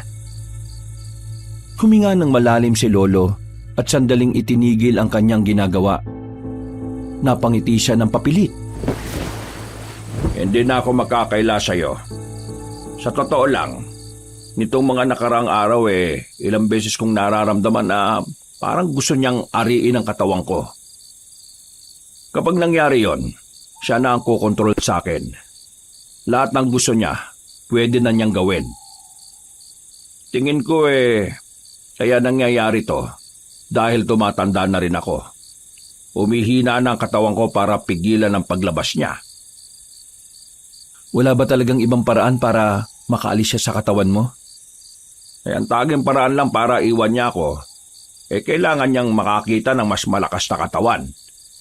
Ibig sabihin, kaya nandito pa rin siya sa akin dahil ako lang ang malakas na pwedeng makatagal sa kanya. Ano po bang mangyayari niyan kapag napagharian niya ang katawan niyo? Ang mangyayari, mahihirapan tayong talunin ng mga aswang. Kahit hindi pa nila nakikita ang itim na itlog, mas makakalabang sila sa atin. Ang kinatatakot ko, paano kung wala na ako sa sarili at nakita nila ang itim na itlog? Paano nyo tatalunin si Sikaryo? Huwag ka naman magsalita ng ganyan, Lo. Sa kakaisip mo ng negatibo, mas lalong lalakas ang demonyong nasa katawan mo . Kung sa bagay, tama ka nga naman. Kailangan maging positibo lang ako lalo na sa mga ganitong pagkakataon. Hindi ka naman nag-iisa sa laban, Lo. Kasama mo naman kami. Si Francis nga na walang insa-insayo, sasama mamaya . Pag namatay yun, bahala kayo sa burol nun Grabe ka naman sa kaibigan mo. Ikaw nag-iisip ng negatibo . Paano? Matatakotin yung taong yun. Antok nga, hirap na hirap siyang labanan . Yung mga aswang pa kaya. Nagtawanan na lang kaming dalawa ni Lolo. Makalipas ang ilang oras, tuluyan na nga sumapit ang kinagabihan. Napuno ang bakuran namin ng mga manunugis. Bago kami umalis, sandali silang kinausap ni Lolo. Mga kasama, ang ating pupuntahan ngayong gabi ay isa lamang sa lungga ng mga aswang. Kaya naman, hindi tayo maaaring maubos o mamatay kagad. Mahaba-haba pang lalakbayin ang ating pakikipaglaban. Hindi pa natin nakakaharap si Sikaryo. Kaya ang gusto ko lang, maging alerto, maging focus tayo sa ginagawa natin. Seryosohin natin to. Alam niyo naman kung gaano katuso ang mga aswang. Basta ang tatandaan niyo lang, kahit na anong mangyari, ay kailangan natin maging matatag at matapang. Gagawin natin to para sa ating mga pamilya, para sa ating baryo at para sa ating kapayapaan. Nagpalakpakan ng malakas ang mga manunugis. Pre, ikaw na bahala sa akin mamaya Dapat nga huwag ka nang sumama . Sasayangin mo lang ang buhay mo dito. Ikaw naman, kung makapagsalita naman to, parang mamamatay ako kagad. Sinasabi ko lang na delikado ang papasukin mo. Hindi kita mababantayan doon. Alam nga naman na ikaw lang intindihin ko. Hindi naman ako nakagalaw na maayos. Wag mo na pala akong intindihin. Ako nang bahala sa sarili ko. Kayang-kaya ko yan. Bahala ka. Oo nga, kayang-kaya niya yan. Ano ka ba? Dapat may tiwala ka sa kanya. Saka pa. Bago kami umalis ng baryo, nagsagawa pa ng padasal ang ilan sa mga kalugar namin.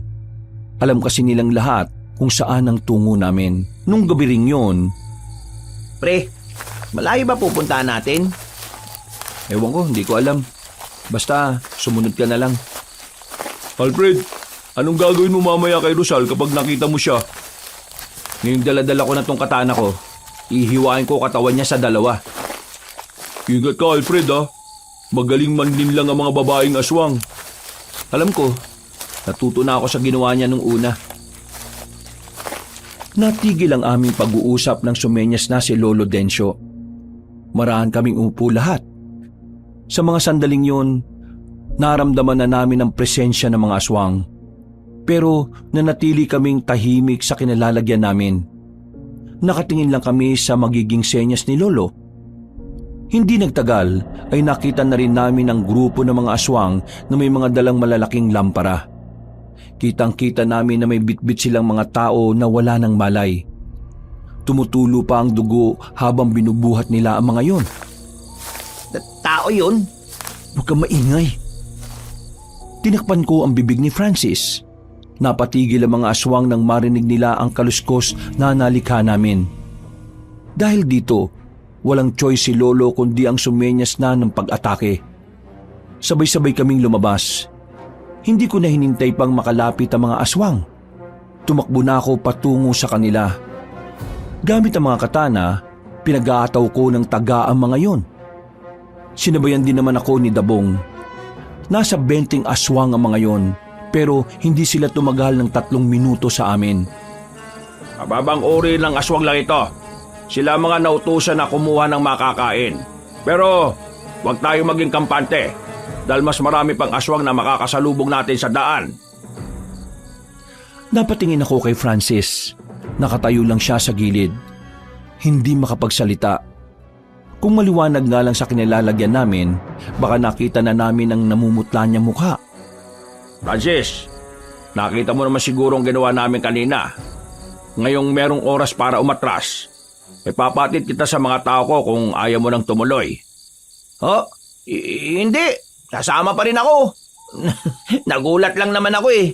Pero mamaya, makakasabay na ako sa inyo. Sigurado ka ba? Oo, sigurado ko. Humanga ako ng bagya sa kaibigan ko ng mga oras na yon. Nakikita ko sa kanya kung papaano niya naisin na makatulong sa pagprotekta ng kapayapaan ng baryo. Umiiling na lang ako. Hindi ko kasi inakala na ganun siya katapang. Noong mga bata pa lang kasi kami, kagat lang ng langgam, ay umiiyak na siya. Muli kaming nagpatuloy sa paglalakad. Bandang 9:00 na nang may matanaw na kaming mga aswang. Nakatitig sila sa harapan ng punong akasya. Palagay namin noon, galing sila sa mahabang paglalakbay at nagpapahinga lamang sila sandali. Mag-ingat ang lahat. Hindi na mababang uri ang mga aswang na yan. Elo, anong uri ng mga aswang na ba yan? Mga aswang na asbo. Mga aswang na apdo? Asbo, hindi apdo. Apdo ang putik. Maglinis ka nga ng tenga mo. Tabong, kayong 5. Doon. Alfred, kayong 5 sa kabila. Kami naman dito. Palilibutan natin sila. Bibiglayin natin sila habang kampante sila sa paligid nila. Iwasang makagawa ng kahit na anong ingay para hindi sila mabulabog. Iatid natin sila sa impyerno habang natutulog sila. Bilang pagsang-ayon ay tumango na lang kami kay Lolo. Sinunod namin ang sinabi niya. Nang makita naming nakapwesto na ang iba naming mga kasama, sabay-sabay kaming tumakbo palapit sa mga aswang na nagpapahinga. Pero bago kami makalapit, bigla silang nagising. Ang iba ay naging anyong malaking aso, habang ang iba naman ay nagbago lang ng anyo ang muka. Karamihan sa kanila gumapang paakyat ng puno, pero may ilan din naman na talagang sinalubong kami. Napasabak na kami. Kanya-kanyang laban, kanya-kanyang kaharap. Una kong hinanap si Francis. Kahit naabala ako sa pakikipaglaban, hindi ko maiwasang hindi mag-alala para sa kanya. Pero nang makita ko siya, napangiti na lang ako nang makita kong nagagawa na niyang makapalag sa aswang nakaharap niya. Hoy! Gilid! Ay gagi! Buti na lang ay narinig ko ang tinig ni Dabong. Kung hindi ay baka tinamaan na ako ng sakmal ng isang malaking itim na asong aswang. Tinaga ko yun at tinamaan naman sa katawan. Salamat, Dabong ha! Anong salamat? May bayad yan!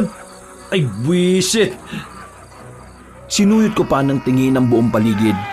Nakita kong nakalalamang kami sa laban. Pero may ilang aswang na rin ang nasa itaas ng mga puno. Hindi bumababa ang mga yon. Bala ko na lang sanang patamaan ng bato yon, pero nanlaki ang mga mata ko sa ginawa ni Lolo. Nakita ko mismo kung gaano kataas ang ginawa niyang paglundag. Naabot niya ang aswang. Hinila niya pababa. Ganon din ang ginawa niya sa iba. Walang kahirap-hirap niyang pinagpapapaslang ang mga yon gamit ang mataas niyang talon. Lo, paano mo nagawa yun? Isa lamang yan sa mga abilidad na meron ng kapangyarihan ko. Mas marami ka pang makikita sa mga susunod na senaryo, Apo. Lalo kong ginanahan ng mga puntong yon, Kabanong. Parang nasabik akong makita kung papaano ba talaga lumaban si Lolo. Ilang sandali lang, tuluyan na rin naman naming natalo ang mga aswang. Pero may ilan sa kanila ang nagawang makatakas. Kagaya ng ginawa namin sa una, sinunog namin ang katawan ng mga aswang na yun. Pagkatapos ay nagpatuloy na kami na parabang walang nangyari. Bandang alauna na ng madaling araw nang marating na rin namin ang lungga ng mga aswang. Yari sa kawayan ng mga kabahayan doon. Meron pa silang malaking bandila sa bungad ng kanilang lugar. Nandito na tayo. Ito na ang lugar na sinasabi ni Romana. Mas maraming malalakas na aswang sa loob. Ramdam na ramdam ko kahit na nandito pa lang tayo. Mang Densyo, yung pinuno nila, nandyan ba? Hindi ko nararamdaman ang presensya niya. Pero meron akong nararamdaman na isang presensya na talagang nakakahigit sa kanila. Si Rosal, malakas ang kutob ko na siya ang namumuno dyan. Kung ganun, siya nga siguro yung kanang kamay ni Sikaryo. Magsasama-sama tayo sa puntong ito. Ihanda nyo na ang mga maliliit na gaserang garapon. Sindihan at ihagi sa lugar nila. Saka tayo lulusog papasok. Inilabas na namin ang gaserang garapon na inihanda namin. Bawat isa kasi sa amin ay may 3 ganon na ibinaon. Si Francis lang ang wala kasi biglaan lang din naman ang pagsama niya sa amin. Nabulabog ang mga aswang sa ginawa namin. Sunog agad ang ilang kabahayan doon. Pero ang hindi namin inaasahan ay ang mga aswang na nanggaling sa likuran namin. Mga buwak! Anong bulwak? Mga aswang na may kakayahang magbagong anyo bilang bayawak. Yun ang mga nilalang na bigla na lang lumabas sa lupa at nilikuran kami. Ilan sa mga kasamahan namin ang nadali. Nasugatan sila pero maswerteng wala namang namatay. Mabilis namang gumapang ang mga abwak patungo sa madidilim na parte ng lugar. Narinig na lang namin ang kanilang mga angil. Mag-iingat kayo! Pumupunta sila sa ilalim ng lupa kapag nakaanyong bayawak sila! Abwak pala pre. Akala ko bulwak. Pre, mag-ingat ka. Hindi mo na kita mababantayan ha. Ano ko, bata? Sige na, lusob na! Hindi na kami nagsayang pa ng pagkakataon. Kahit ang mga kasamahan naming sugatan ay agad na pumasok sa baryo. Sa puntong ito, nakipagsabayan na kami sa kanila.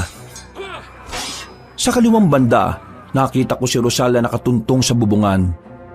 Hindi na ako nagdalawang isip na sundan siya. Tumakbo siya pero tumigil din na makarating na kami sa parteng maraming puno ng nyog. Wala akong nararamdamang takot sa mga sandaling yon. Malakas ang loob ko dahil daladala ko na ang katana. Ano?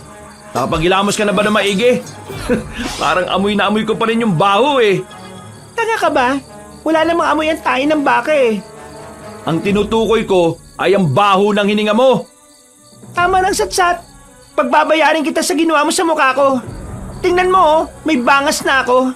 Ikaw ang dahilan kung bakit ang pangit na ng tingin ko sa sarili ko. Uy, di ko kasalanan kung pangit ka na sa umpisa pa lang ha. Humanda ka sa akin ngayon! Tumakbo siya ng mabilis sa akin. Kakalmutin niya sana ako pero bigla siyang nadapa sa harapan ko. Tinaga ko siya pero agad siyang nakailag. Ako naman ang lumapit sa kanya. Hinigupit ko ng malakas ang babaeng aswang. Lumikayo ng malakas na hangin. Nakailag pa rin siya. Ang natamaan lang ay ang mga halaman sa likuran niya. Nanlalaki ang kanyang mga mata nang maputol ang mga halaman kahit nahangin lang naman ang tumama. Maya-maya pa, naramdaman ko na lang na may kung anong init ang nagmumula sa katana. Hindi ko na sinayang ang pagkakataon. Sinundan ko lang ng sinundan si Rosal. Hanggang sa wakas, tinamaan ko na rin siya. Nanlalaki ang mga mata niya nang mapansing wala na ang kaliwang braso niya. Kahit ako, nagulat din sa nagawa ko. Hindi ko inakala na ganun pala kalakas ang sandata na gamit ko. Partida, hindi ko pa gaanong nilakasan ng paghataw. Dahil sa nangyari, tila nagkaroon na ng pag-aalinlangan si Rosal na lumapit. Naramdaman niyang hindi siya sasantuhin ng gamit kong sandata. Bigla siyang hiningal.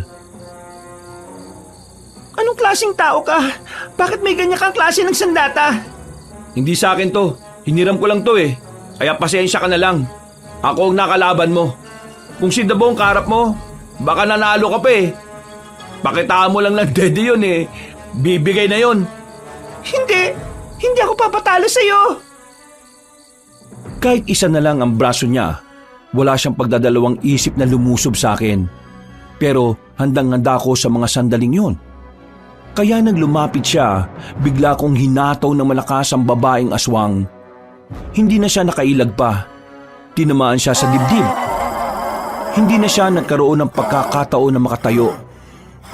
Diretso bagsak na siya sa lupa. Narinig ko na lang na umuubo-ubo na siya. Hindi niyo kakayanin ng supremong sikaryo. Hindi niya rin kakayanin ng lolo ko. Hindi ko na siya pinagsayangan pa ng oras. Agad na rin akong bumalik sa mga kasama ko. Sa puntong yon, kitang-kitang lamang na kami sa kalaban. Nakatayo na nga si Lolo sa gilid. Lo, napaslang ko na si Rosal, yung aswang na namumuno rito. Alam ko namang magagawa mo yon. Mahusay. Ano nang gagawin natin ngayon? Uubusin na lang natin ang mga natitira. Pre, nakita mo ako? Ang dami ko nang napatay na aswang, pre. Mga 2. Dami nga ah. Oy, sige na. Tapusin na ninyo yung mga natitira para makabalik na tayo. Pre, tara na. Nagmamadali naming nilapitan ni Francis sa mga aswang. Inakyat na rin namin ang mga nasa bubong. Wala kaming pinatawad. Inubos namin ang mga yun. Kaya makalipas lang ang ilang minuto ay natapos ang laban. Wala namang namatay sa amin, pero mayroong mga nasugatan at malalalim ang mga sugat. Kaya bago kami umalis doon, inasikaso na muna namin ang aming mga kasama. Mga kasama, binabati ko ang lahat. Mahusay kayo. Nagtagumpay tayo sa labang ito. Ngayon, magiging blanco ang mga susunod nating akbang dahil wala tayong ideya sa iba pa nilang pinaglulunggaan. Kaya naman, inihiling ko na kapag nakabalik na tayo, protektahan natin ang kanya-kanya nating mga baryo. Malakas ang kutob ko na sila ang lalapit sa atin dahil sa nangyari ngayon. Mang Densyo, tanong ko lang, kung kanya-kanya natin poprotektahan ang mga sarili nating baryo, paano yung ibang baryo na may kakaunting manunugis lang na miyembro? Kakayanin kaya nilang protektahan ang mga baryo nila? Oras na para obligahin natin ang mga residente na matutong ipagtanggol ang kanilang mga sarili laban sa kasamaan. Tama yan. Dahil hindi sa lahat ng oras nasa tabi nila tayo. Ang tanong, lahat ba sila makikiisa? Ako na kakausap sa mga tao. Matapos ang sandaling pag-uusap namin doon, ay agad na rin naming nilisan ang lugar na yon. Nagliliyab ang mga kabahayan doon habang papalayo na kami. Nang makauwi na kami sa baryo namin, nagpahinga na muna kami sa bakuran. Si Francis na lamang ang nagpresentang maghanda ng kape. Maya-maya lang, napansin ko na parang tulala si Lolo sa baba. Tinatawag namin siya ni Dabong pero parang wala siyang naririnig. Dabong, alam mo ba kung anong nangyayari sa kanya? Inaatake na naman siya. Inaatake ng ano? Ilang beses na nangyari sa kanya yan noon eh. Nagpaparamdam yung demonyo na nasa loob ng katawan niya. Tara, tulungan mo ako. Bakit? Anong gagawin mo? Nasabi sa akin ni Mang Densyo na kapag nagiging ganito siya, kailangan itali natin ang kadena mga paa niya at dumistansya tayo sa kanya. Ha? Bakit? Lilitaw na ba sa katauhan niya yung demonyo? Hindi ko alam. Basta ang sabi niya sa akin, ganun daw ang gawin ko. Para kung sakaling lumitaw nga, wala siyang masasaktan. Nagmamadaling kinuha ni Dabong ang kadena sa silong ng bahay. Habang tulala si Lolo, sinubukan ni Dabong na talian ang kaliwang paa nito. Pero laking gulat na lang namin nang bigla siyang dakmain ni Lolo Densyo. Nahawakan siya sa damit. Walang kahirap-hirap na binalandra ni Lolo si Dabong. Nang mapatingin sa akin si Lolo, nakita ko na itim na ang lahat ng kanyang mga mata. Ganoon na ganoon ang sinabi sa akin ni Francis noon. Bigla lamang niya akong sinakal. Noong mga sandaling yon ay hindi ko na alam ang gagawin ko. Buong akala ko noon mapapatay ako ni Lolo Densyo. Pero maya-maya lang bigla na siyang nakabalik sa dati. Naging normal na rin ang kanyang mata. Binitiwan niya ako kagad nang makilala niya ako. Lo, ako to! Apo, Alfred! Napadistansya sa akin nang mapagtanto niya ang ginawa niya. Nakatingin siya sa magkabilang palad niya. Nanlalaki ang mga mata at tila nawiwindang. Paano ko nagawang pagtangka ng buhay ng apo ko? Lo, alam kong hindi ikaw yun. Kaya huwag niyong sisihin ang sarili niyo. Pero mga kamay ko ang ginamit. Munti ka na kitang mapatay. At si Dabong, ako rin ba ang gumawa dyan? Mang Densyo, ayos lang naman ako eh. Hindi naman masakit. Marahang umatras sa amin si Lolo. Parang malapit na siyang maiyak. Kaya naman agad-agad ko siyang nilapitan para yakapin. Sa puntong ito, kumalman na rin ang kanyang kalooban.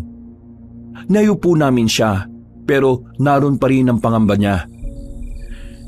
Tinangka na naman niyang ariin ang katawan ko. Pero buti na lang at alam ko kung paano makabalik. Delikado ito. Kailangan bago maghari ang demonyo sa katawan ko matalo na natin ang mga aswang. Paano natin sila matatalo agad kung hindi naman natin alam kung nasan sila?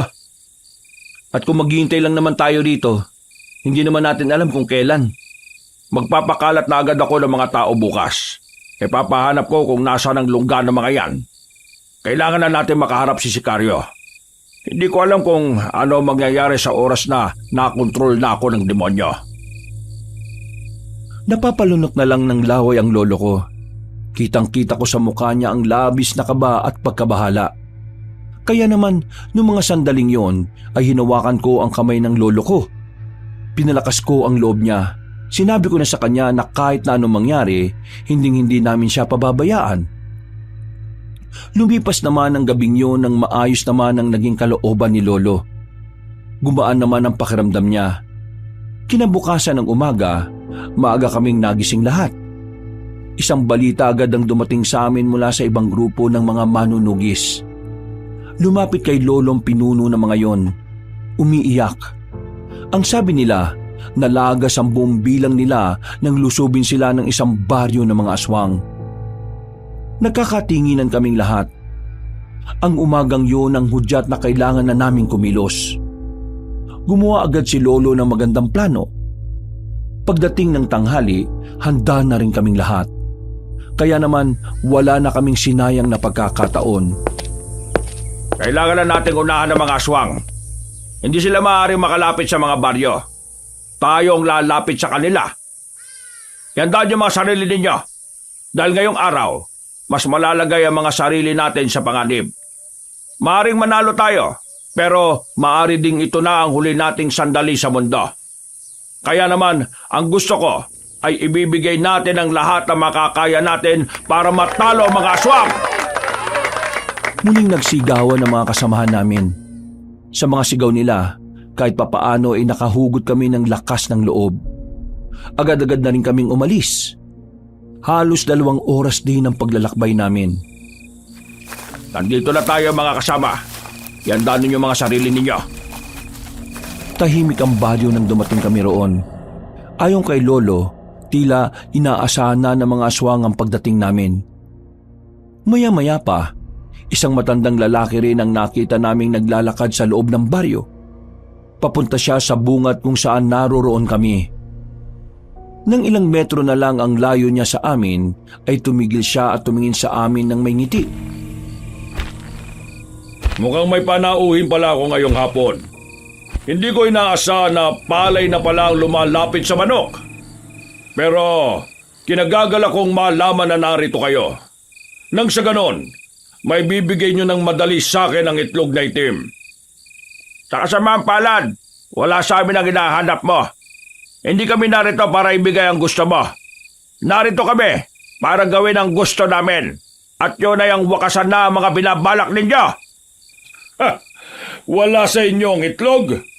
Wala namang problema. Magsisimula na lang muna ako sa tinatawag kong Plan B. At yun ay ang tapusin na ang buhay mo, Dansyo! Nang sa ganon, wala nang maging hadlang sa mga gusto kong gawin sa bayan na ito. E di simulan na natin to para maaga na tayong matapos. Kung ganon simulan na nga natin nang malaman na natin kung sino ba talaga ang dapat na maghari. Pumitik lang ng daliri si Sikaryo. Narinig na namin ang mga aswang sa paligid. Naglabasa na ang mga yon. Naramdaman ko kagad ang nakakakilabot nilang presensya. Mas marami sila kung ikukumpara sa amin. Pero hindi ko nakitaan ng takot ang mga kasama ko. Maliban na lang kay Francis na inatake na naman ng kaduwagan. Hindi nagtagal, lumusob na ang mga aswang. Tumakbo na rin ako para makipagsabayan. Noong mga sandaling yon, nararamdaman ko ng medyo alanganin kami. Bukod kasi sa mas marami-rami sila, ay mas mabibilis din ang galaw nila kumpara sa mga nauna naming nakalaban. Nang tingnan ko naman si Lolo, nakita kong patas lang ang laban nila ni Sikaryo. Pero hindi ako mapanatag. Para kasing nahihirapan si Lolo kahit na nagagawa niya namang makasabay. Hoy! Focus, pre! Focus! Natauhan ako nang tapikin ako ni Dabong sa balikat na malakas. Hinawakan ko na maayos ang katana ko at muli akong nakipaglaban. Ginamit ko ang malakas na paghataw na nagdulot ng malakas na hangin. Marami agad ang natumba sa ginawa kong yon. Kahit na papaano, naging patas na ang bilang ng mga manunugis at ng mga aswang. Nang gagawin ko na sana ulit yon, nagtaka ako dahil hindi ko na maulit. Baka isang beses ko lang siya pwedeng gawin sa isang araw. Oy pre! Tulong! Napalingon ako sa gilid nang makitang naroon nga si Francis. Hirap na hirap siya. Kaya naman, nagmamadali akong makalapit sa kanila. Pinagtatataga ko ang mga yon. Nakahinga siya ng maluwag nang masigurong patay na ang 5 aswang na nakapalibot sa kanya. Magtino ka nga. Ikaw ang unang mamamatay dito kapag hindi mo inalis sa katawan mo yung takot na yan eh. Okay ka na kahapon eh. Salamat. Salamat ah. O yan, okay na ako ulit. Bigla na lang tumakbo si Francis sa gitna at pinagtatataga ang mga aswang na kinakalaban ng iba naming kasamahan. Napapailing na lang ako sa kanya. Hindi ko alam kung ano ba talaga ang nangyayari sa kanya. Nang idako ko naman ang tingin ko kay Lolo, nakita kong gigewang-gewang na ang kalaban niya. Lumapit ako doon para masaksihan ng malapitan kung papaano talunin ni Lolo ang supremo na mga aswang. Nagkamali ka ng estima, Sikaryo. Malayo talaga ang agwat nating dalawa. Masyado ka namang kampante! Bigla na lamang nagbago ng anyo si Mang Sikaryo. Tumangkad ito. Lumaki rin ang katawan. Pero kahit na ganoon, hindi man lang nakaramdam ng kahit na kaunting kaba si Lolo. Nilusob ni Lolo si Sikaryo. Napanganga na lamang ako habang nanunood. Kitang-kita ko ang kahusayan ni Lolo. Walang binatbat sa kanya ang supremo ng mga aswang kahit na lumaki ang katawan. Pinagtatatagalang siya ni Lolo sa kung saang-saang parte ng katawan. Wala pang 5 minuto, gigewang-gewang na naman yon. Dumistansya si Sikaryo at sandaling tumigil sa pakikipaglaban. Ha! Pinapahanga mo ko. Hindi ka nga talaga pangkaraniwan. Mabuti naman at napansin mo na rin ang kahusayan ko. Pero hindi pa rin ako nakakaramdam ng takot. Sa halip, mas nagiging masaya pa ako. Dahil sa wakas, nagkaroon na ako ng malakas na kalaban. Huwag mong lokohin ang sarili mo na masaya ka. Ang totoo, kitang-kita ko sa mga mata mo na natatakot ka ng mamatay. Hindi mo may tatago ang pangamba na nararamdaman mo, Sikaryo. Hindi mo na maahawakan ang itlog na itim na hinahanap mo dahil ngayong gabi. Ha! Nagtaka ako nang biglang mapatigil si Lolo sa pagsasalita niya. Bigla siyang humawak sa mga mata niya. Binitiwan niya ang sandata niya. Sinamantala yun ni Sikaryo para atakain siya. Buti na lang, mabilis akong nakalapit. Sinalag ko ang kalmot ni Sikaryo gamit ang katana ko. Nang matamaan ko siya ng hataw, dali-dali siyang napalayo. Pinagtuunan ko kagad ng pansin si Lolo. Lalapit pa lang ako sa kanya, naramdaman ko na lang na nasa gilid na si Sikaryo. Hindi ko yun inaasahan. Ang akala ko, wala na siyang natitirang lakas sa dami ng galos niya sa katawan. Nahawakan niya ako sa kamay. Piniga niya ang kamay ko hanggang sa mabitiwan ko ang katana.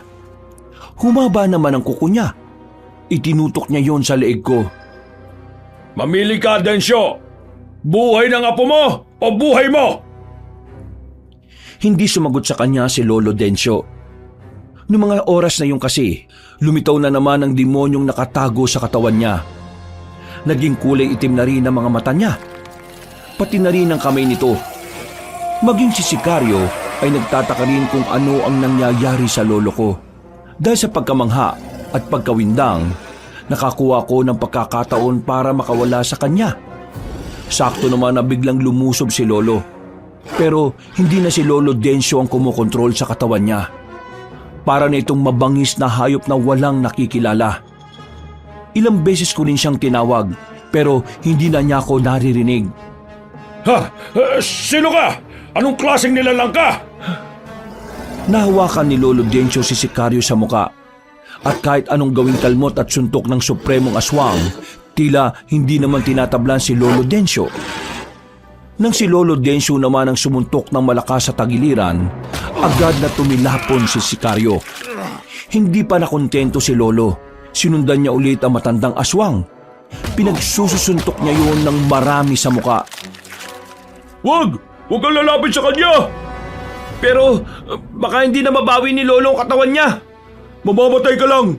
Wala na siyang nakikilala ngayon! Nangyari na ang hindi dapat mangyari! Hindi pwede! Hindi pwedeng wala tayong gawin, Dabong! Si Lolo mapapahama kapag tumingin lang tayo! Maubos tayong lahat kapag nanatili tayo rito! Tingnan mo mga kasama natin! Buhay ang mga kasama natin! Natalo na nila ang mga aswang!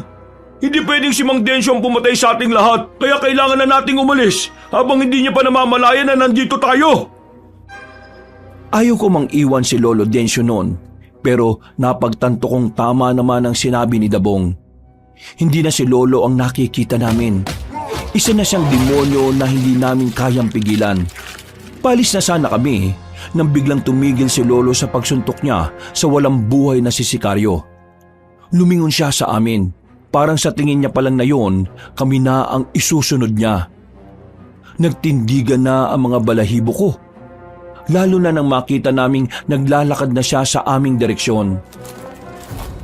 Mga kasama! Tumakbo na kayo! Ako nang bahala rito! Ano pinagsasabi mo? Mamamatay ka nga eh! Hayaan mo na ako. Lolo ko naman siya eh. Baka kapag narinig niya ng paulit-ulit ang boses ko, makabalik siya sa dati. Bakit hindi mo? Sige na kasi! Dali na! Umalis na kayo! Wala na siyang nagawa nang itulak ko siya. Napapailing na lang siya at sinimulan ng umalis. Ilang sandali lang, lumapit na sa akin si Lolo Densyo. Bigla na lang niya akong sinakal. Buong akala ko noon ay katapusan na ng buhay ko. Pero nagulat na lang ako nang bigla niya akong mabitiwan. May tumara kasing palaso sa balikat ni Lolo. Nang tingnan ko ang bandang gilid, nakita ko roon ang matandang babae na pamilyar sa akin. Nakakadiri mang sabihin, siya ang matandang babae na nagnakaw ng una kong halik. Pasensya na at nahuli ang dating ng mga bata ko. Aling Romana? Huwag kang mag-alala, baby boy. Walang mangyayaring masama sa lolo mo.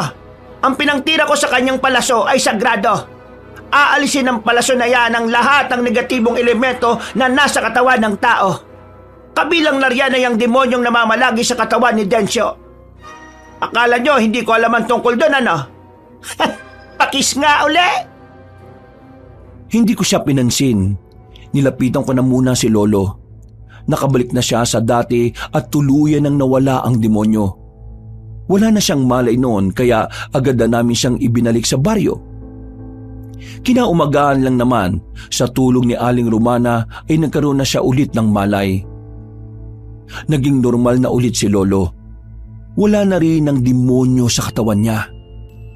Hindi ko inakala na ang kinaiinisan kong matanda, siya pa ang magbibigay ng bagong buhay sa aming maglolo.